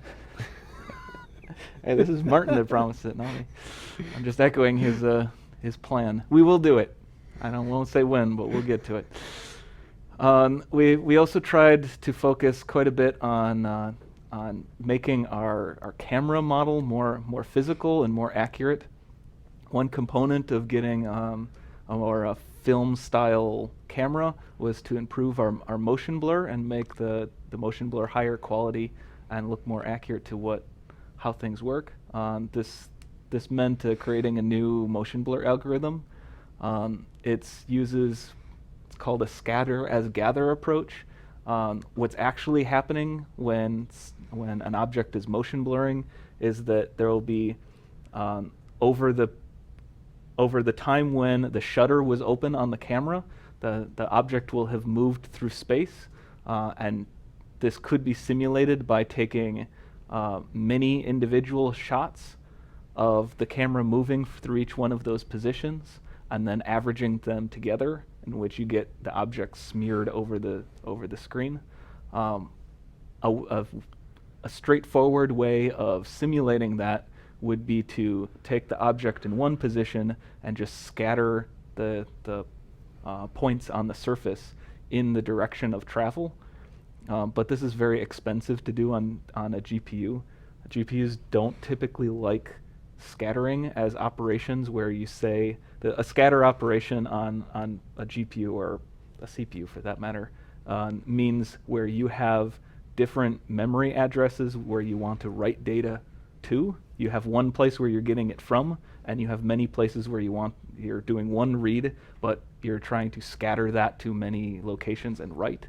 Gather, on the other hand, is taking many positions for reading and only one location to write. That's the kind of difference between scatter and gather. GPUs are very good at gathering and not so great at scattering. So this technique was trying to simulate the act of scattering through gathering and searching. The kind of improvements that come with it is that it's calculated at full resolution, where the previous technique we used was half resolution. There was no max length to the motion blur, so when there was really fast motions, say some of the really close-up shots when the kid was scrambling up some rocks, you'd have a foot or something that would move past camera very quickly, and you'd get a very large motion blur. At the time when the demo was made, this had only like a few days of work gone into it. It was good enough for the demo, but it needed more optimizations, kind of as we were talking earlier. We used these demos as kind of a starting point of a playground to experiment with new techniques, and then we try to make them more optimized and production ready later. So actually over this last week I've been working on optimizing our motion blur. So for 4.9 I expect we'd have this as our new kind of standard motion blur algorithm that should be pretty well optimized. Something else that we worked on to improve our physical camera was our depth of field. We had two techniques prior that were the Gaussian depth of field and our bokeh depth of field. Both of them have issues, quality issues with them, and then they also have ways in which to control them that don't really match a physical camera. So the first major change that we wanted to do was to have how to control the depth of field be based on the same parameters that you'd control a physical camera with. So that's aperture, so setting the f-stop of the camera, the focal length, which is directly related to the FOV, and the focal distance, which is just another way of saying the distance from the camera of where you're focusing on. All of those settings end up contributing to how big something blurs what's called the circle of confusion of depth of field. And then the other primary thing that we focused on in making this new algorithm, which is called circle depth of field, is trying to make it efficient, but also have really nice transitions. It's something both of our previous algorithms lacked. When something goes from out of focus to in focus, there's just kind of a hard transition, or if you could see it kind of just lerping between something, shouldn't say lerping, interpolating between something that is completely sharp and something that's quite blurry, and then you just get this sort of like soft focus look that as it goes in between. What it really should be doing is it should be going from blurry, and then the size of that blur just shrinks and shrinks and shrinks until there's no blur at all and it's totally sharp. That's what the new algorithm does pretty well, and the old ones had trouble with. I think that's it as far as... Just made it. Yeah. So there was some stuff. I guess you can go on and cover some of these things as far as landscape and foliage. Unfortunately, I have to run. I have a meeting with some IHVs, some visitors. Super secret. Well, I don't know whether we're supposed to talk about who's here and who's not. That's But We're not. Why? Yeah. All right.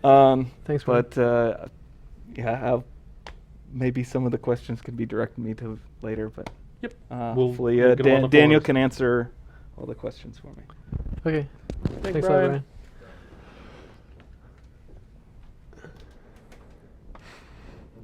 So I do want to mention the rendering part of the kite demo was an effort by a lot of people, not just me and Brian. We're just the ones presenting it. In particular, I haven't talked about all the work that was done on the landscape system and the foliage rendering in grass. Some really great optimizations and improvements to those areas. In particular, we can render the 2 million trees that were in the kite demo because of the work to make them clustered and hierarchical. So all of the trees are gathered into clusters, and they're culled using those clusters. And when your camera's closer to them, it uses the smaller clusters, and when you're further away, it uses larger ones. And so that keeps trees are always a challenge of like this mix between draw calls and vertex count and triangle count. And if you like you have to balance that very carefully. Draw calls is going to be your CPU time, and triangle count is going to dominate your graphics card execution time. But we found a really good trade-off between those two, and it enabled us to have these 2 million trees, but the performance is still really good, and you can fly around seamlessly. We also added smooth transitions between the LEDs. That's done with a screen door fade, where based on a screen space pattern, pixels are either on or off. I guess that's usually called like a dither pattern. But then temporal anti-aliasing on top of that turns into a very smooth blend that looks like a translucent blend. And with the deferred render, it's really hard to do an actual translucent blend. So we were really happy with the results of that. We can blend between LEDs of a tree very smoothly without a lot of noise. Also, for grass, we did a lot of work in that area. Artists can now specify where grass should be procedurally planted through a material node. It's called grass output. And I think, did Ryan talk about the grass? He talked about the system? grass. He didn't get into too much on the actual nodes and materials underneath. But Okay. yeah. I just wanted to mention how the system works because it's so cool. Maybe there's, I don't know where the slides for that are. But basically, the only way you know where the snow should be, where the grass should be, where the rocks should be, is in the terrain material. So it makes sense that the terrain material also needs to specify where the grass is, and that's exactly what we made for the kite demo. Is this grass output node? You're outputting a density value to it, and that way you can use the same logic, which is usually based on noise and world space texturing and layering, that says where the grass texture layer should be. You can use that same logic to place grass on top of the grass texture on the terrain. That makes sure that they match up all the time. And then grass itself is rendered with that same hierarchical instance static mesh system, which makes the trees efficient. And then we also made, actually let me look at these landscape slides. We've had continuous LED for our landscape for a while, but this demo really pushed it to the limits because it was so huge. Almost all the texturing was done with weight maps and a lot of procedural stuff based on the height and the normal. This is showing like the weight maps, because it's such a huge area, the weight maps themselves aren't that high of resolution, and if you just do a simple linear blend or even thresholding it to get a sharper blend, then it just doesn't look natural. But if you do that blend, if you feed that blend into a lookup texture, and the lookup texture has some variation in there, you can make a much more natural looking transition. And in this case, the blend is actually controlled by the height field, which means that the rocks which are slightly higher come in sooner. It ends up in a much nicer blend. Okay, so this is showing the grass stuff that I was talking about before. It's placed as you move around in the world. It's all done on a background thread, so that it doesn't add anything to the frame time. It's pretty great in that aspect. Just as you move around, it's generating what you need. There's way too many triangles and way too many details in the grass to generate that stuff ahead of time for a huge world.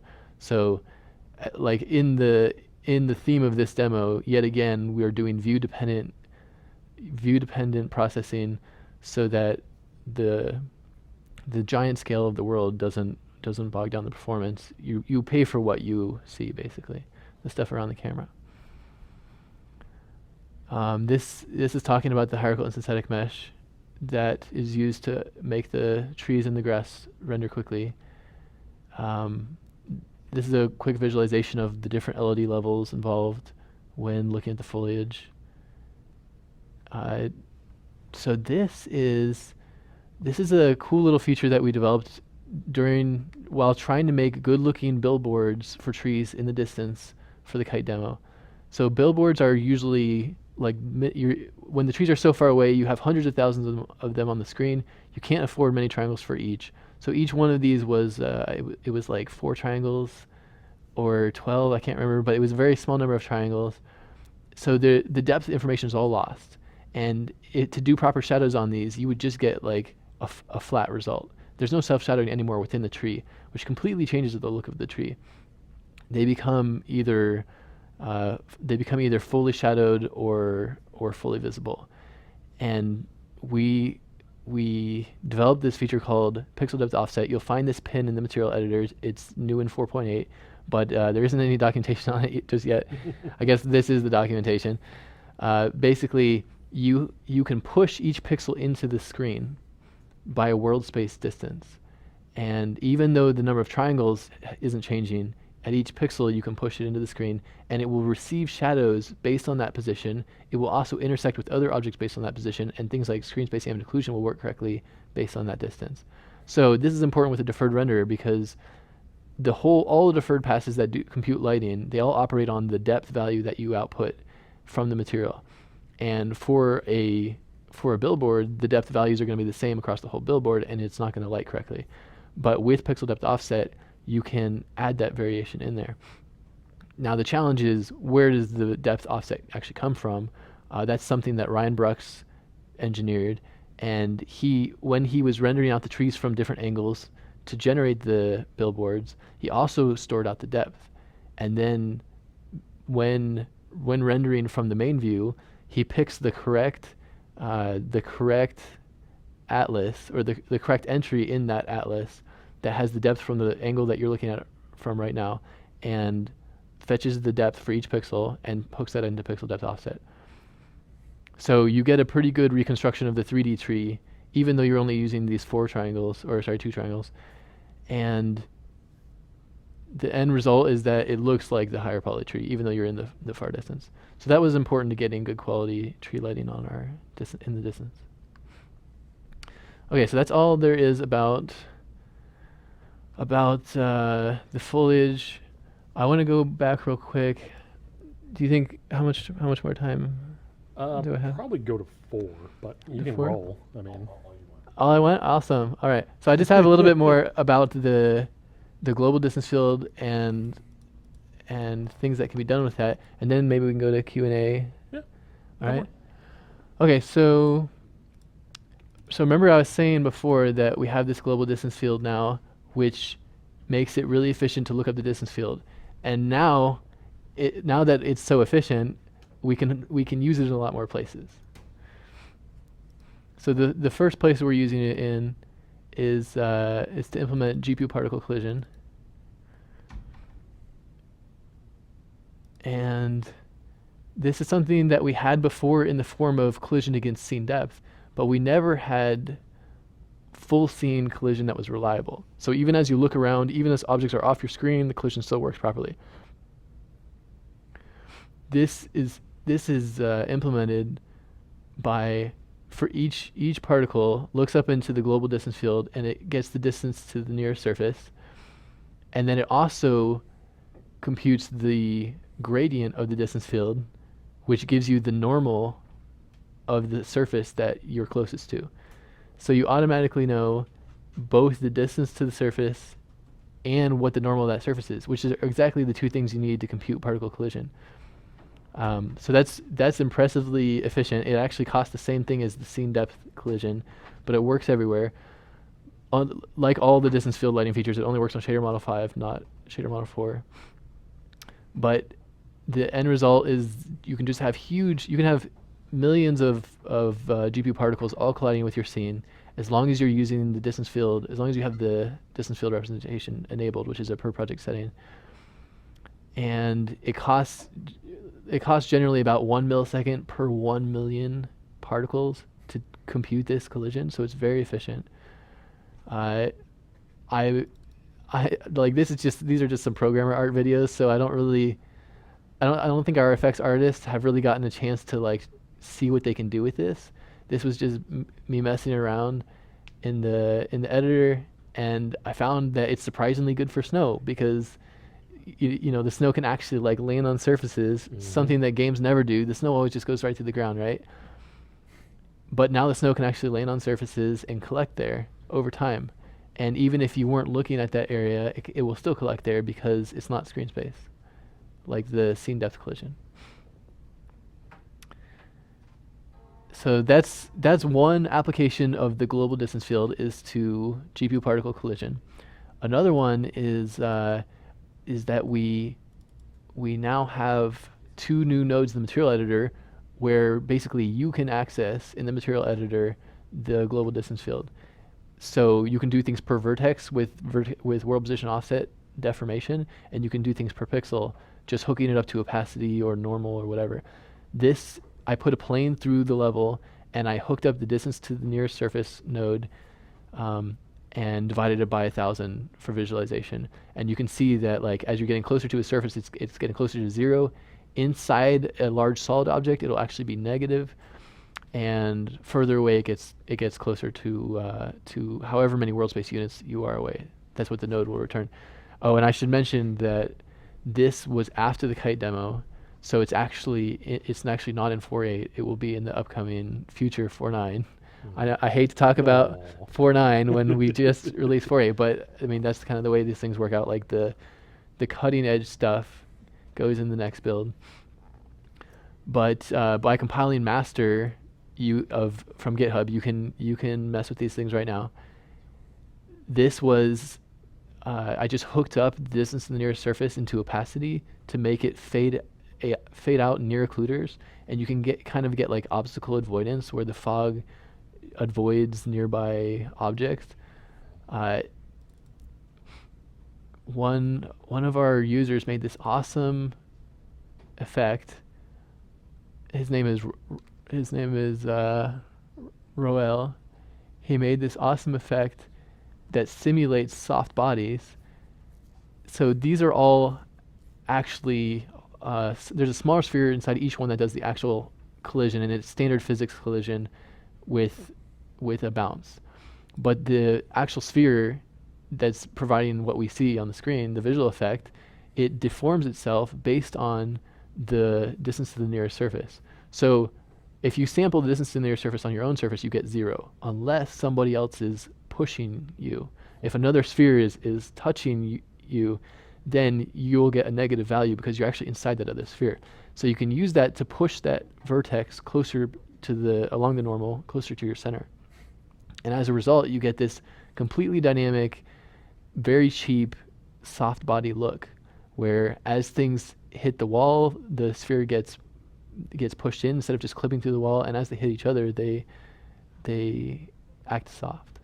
But it's not actually doing a soft body physics simulation, which typically costs a lot, and that's why it's not prevalent in games. So that's a really inventive use. I'm hoping that as more people get their hands on it, we'll see lots of cool stuff like this. It's basically like the power of global scene data, which is what the global distance field gives you. At any point, you can query the nearest surface point. The power of that combined with this data-driven material editor that we have can make some really neat effects. And let's see. I think that's all I had. That's all I had to talk about. All right. You want to crack open, if you go to a Chrome over there, there should be a dock up there. Other way. This one. Scroll down. And we got some questions here, and I can... All right, so start at the top. Start at the top. There doesn't seem... Hold on a second. Okay, question. There doesn't seem to be anything new on dynamic GI in the release notes for 4.8. Will the height map GI you used in the kite demo be implemented in an update to 4.8? The reason that... Okay, so there's a separate prototype technique called distance field global illumination, which I had originally intended to use in the kite demo, but it wasn't coming together fast enough.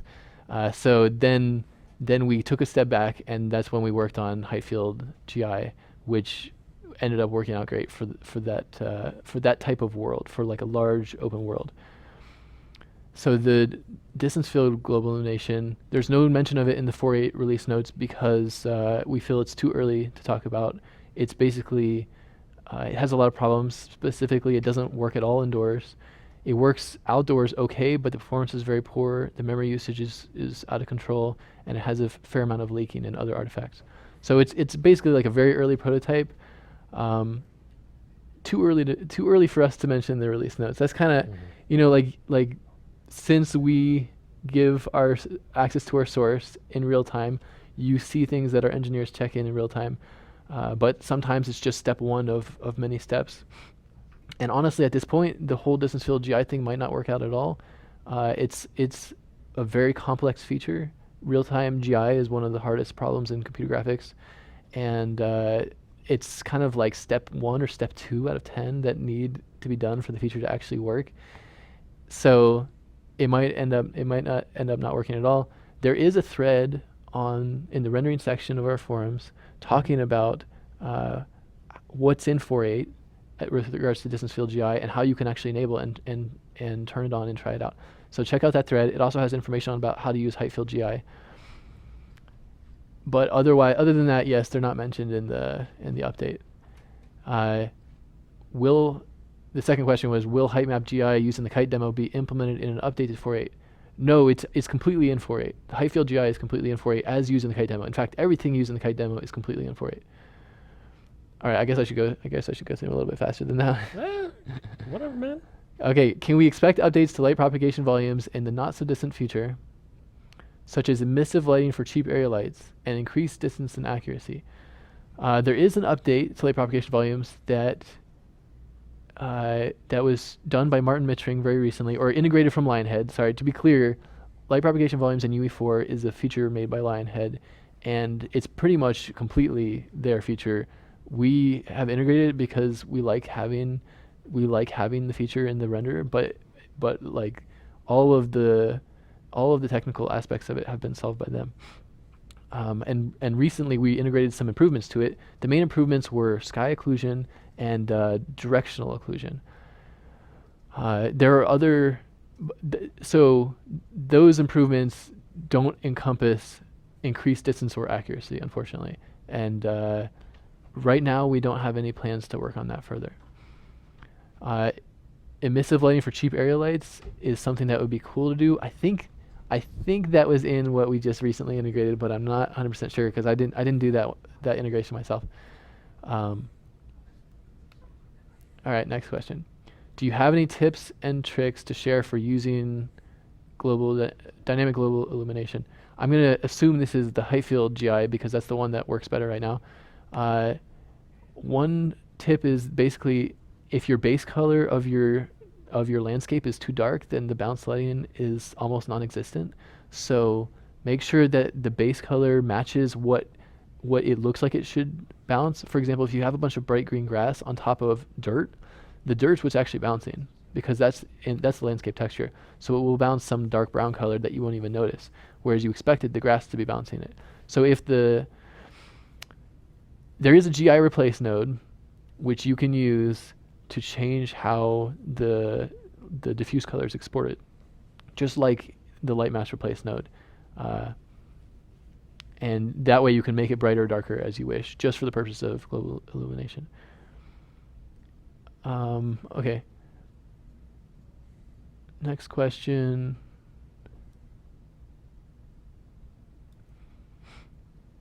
I'm skipping a few here that I don't know the answer to. Sorry, I don't know the answer to some like a matinee question. I also don't know the answer to like dynamic tree growth. Okay, question: how come you guys didn't turn toward NVIDIA voxel GI for GI?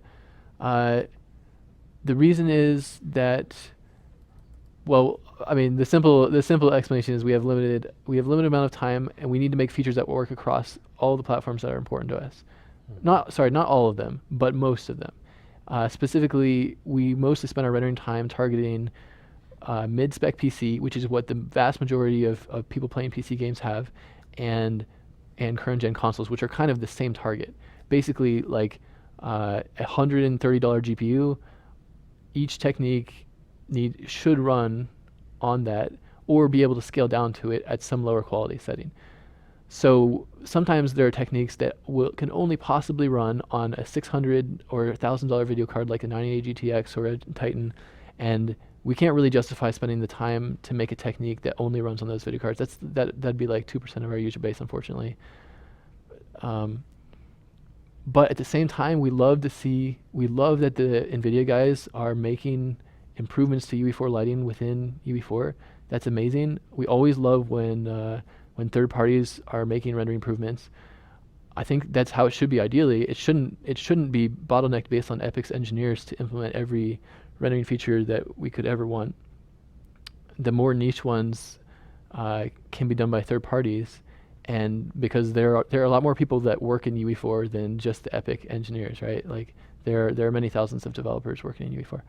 So I think that's a pretty good setup we have right now, where basically these advanced rendering features like NVIDIA's Voxel GI are available to UE4 users, but the small core team of Epic's rendering team aren't the ones that are implementing it, because it would take a huge amount of effort on our part. At the same time, we absolutely want dynamic lighting to be better supported in the engine, and we want a dynamic GI method that works across a broad variety of devices, that covers mid-spec PC and current-gen consoles. And the NVIDIA Voxel GI stuff, from what I've seen, it can be super high quality, it can look amazing, but it also has some problems with large view distances. It costs a lot, so you have to really be willing to dedicate a large amount of your processing power toward that, which many games aren't. Many games are not willing to spend a huge amount of their frame time on dynamic GI.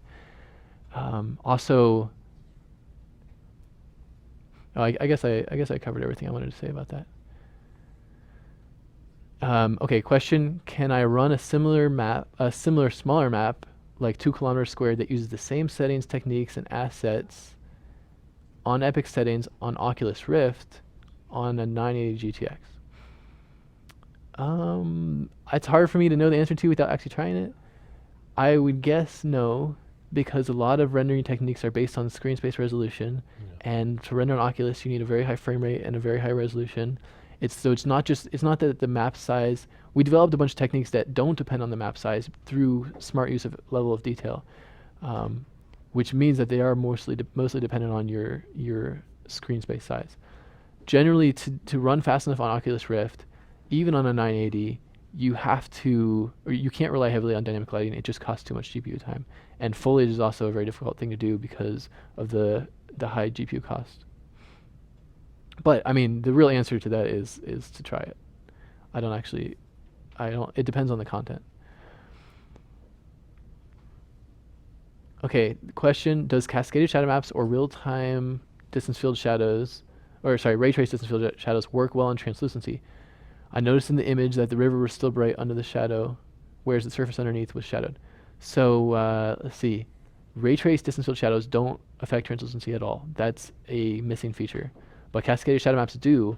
However, translucency is only lit there are 2 volume textures cascaded along your view that follow the camera around, and those volume textures are lit, and that's applied to translucency. So what I'm getting at is they're fairly low res, and even though cascaded shadow map shadowing is done in them, it can often, you often won't see detailed shadows in translucency because of that.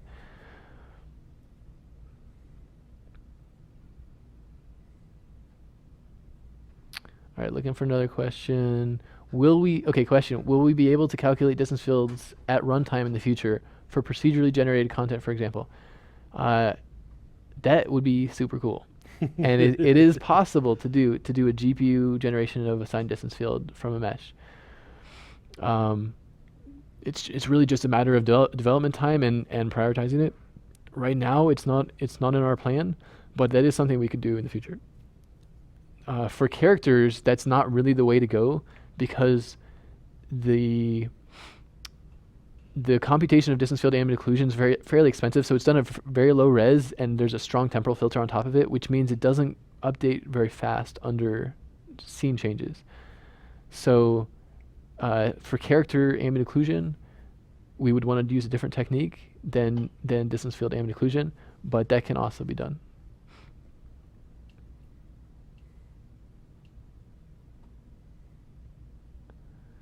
Okay, this is a great question. I mentioned to cover this earlier, but I forgot. Using cascaded shadow maps near the camera is advised by the docs, but ray trace distance field shadows beyond that close point don't affect terrain self-shadowing. In other words, the terrain does not cast shadows in the ray trace distance field shadows. That is true. So you end up with nasty shadow border lines on the terrain. Is this getting solved? The answer is that we weren't able to get ray trace shadows supporting the terrain in time, but we made a different method to handle this that actually ends up working pretty well. And it's basically just using cascaded shadow maps for the terrain only in the very far distance. So ray trace shadows are handling distant shadows from the trees, but they're not handling distant shadows from the landscape. That's done by having two cascades that cover a huge view distance. It's a feature called far shadows, and I think I actually have a screenshot of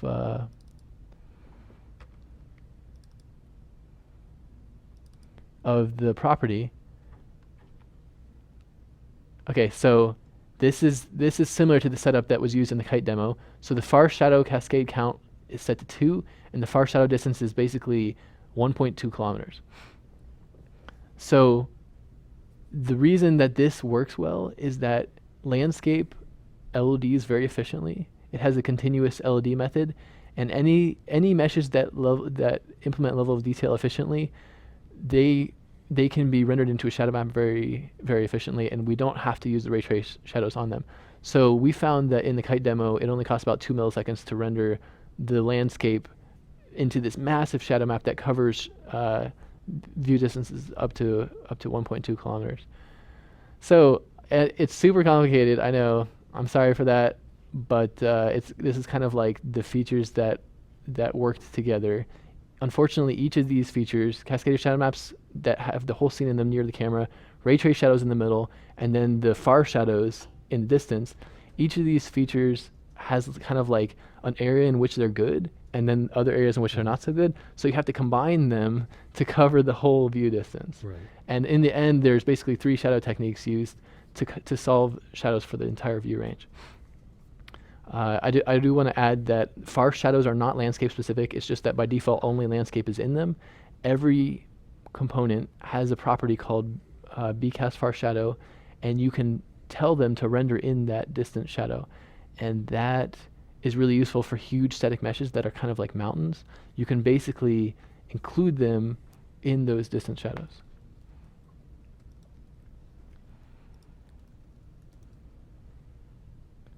Okay, next question. Are there any screen space artifacts from ray trace distance field shadows since it's computed per pixel, like around the edges? There are, so it's computed at half resolution, and there are artifacts from that. It's upsampled using a geometry aware filter so that it doesn't filter across edges. But there are some artifacts from that. However, those aren't what I would call screen space artifacts. Basically, the data that it's tracing against for shadowing is in world space. It's not reliant on what's on your screen like screen space ambient occlusion is. So at the edges of the screen there aren't any artifacts, and there's no artifacts around objects that come from that object occluding the background. There is a console variable for ray trace distance field shadows that enables them to run at full resolution, but it, as you might expect, it costs about 3 times more when run at full resolution. All right, looking for another question. There's a question about hybrid ray trace shadows from NVIDIA. I have not read that yet, so I can't answer that. I'll just keep going.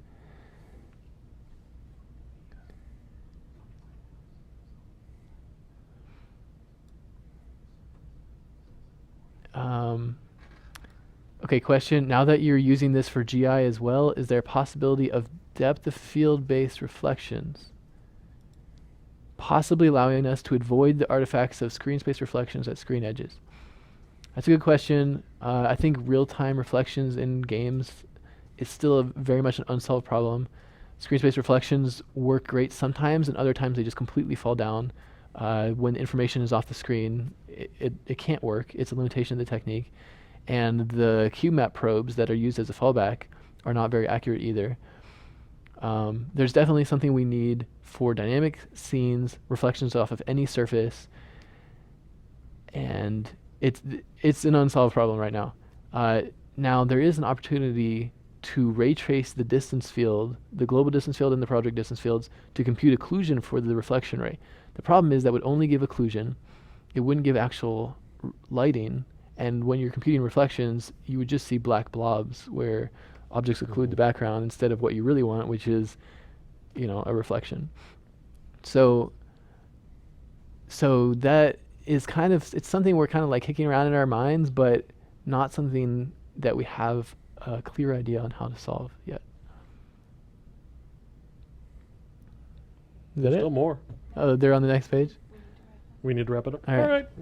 Well, we'll see about answering the rest of these on the forums, guys. But thanks for sticking with us. There's actually a part 2 of this tomorrow at 1:45. So that'll probably be Chance back here. So he'll see you then. All right, guys?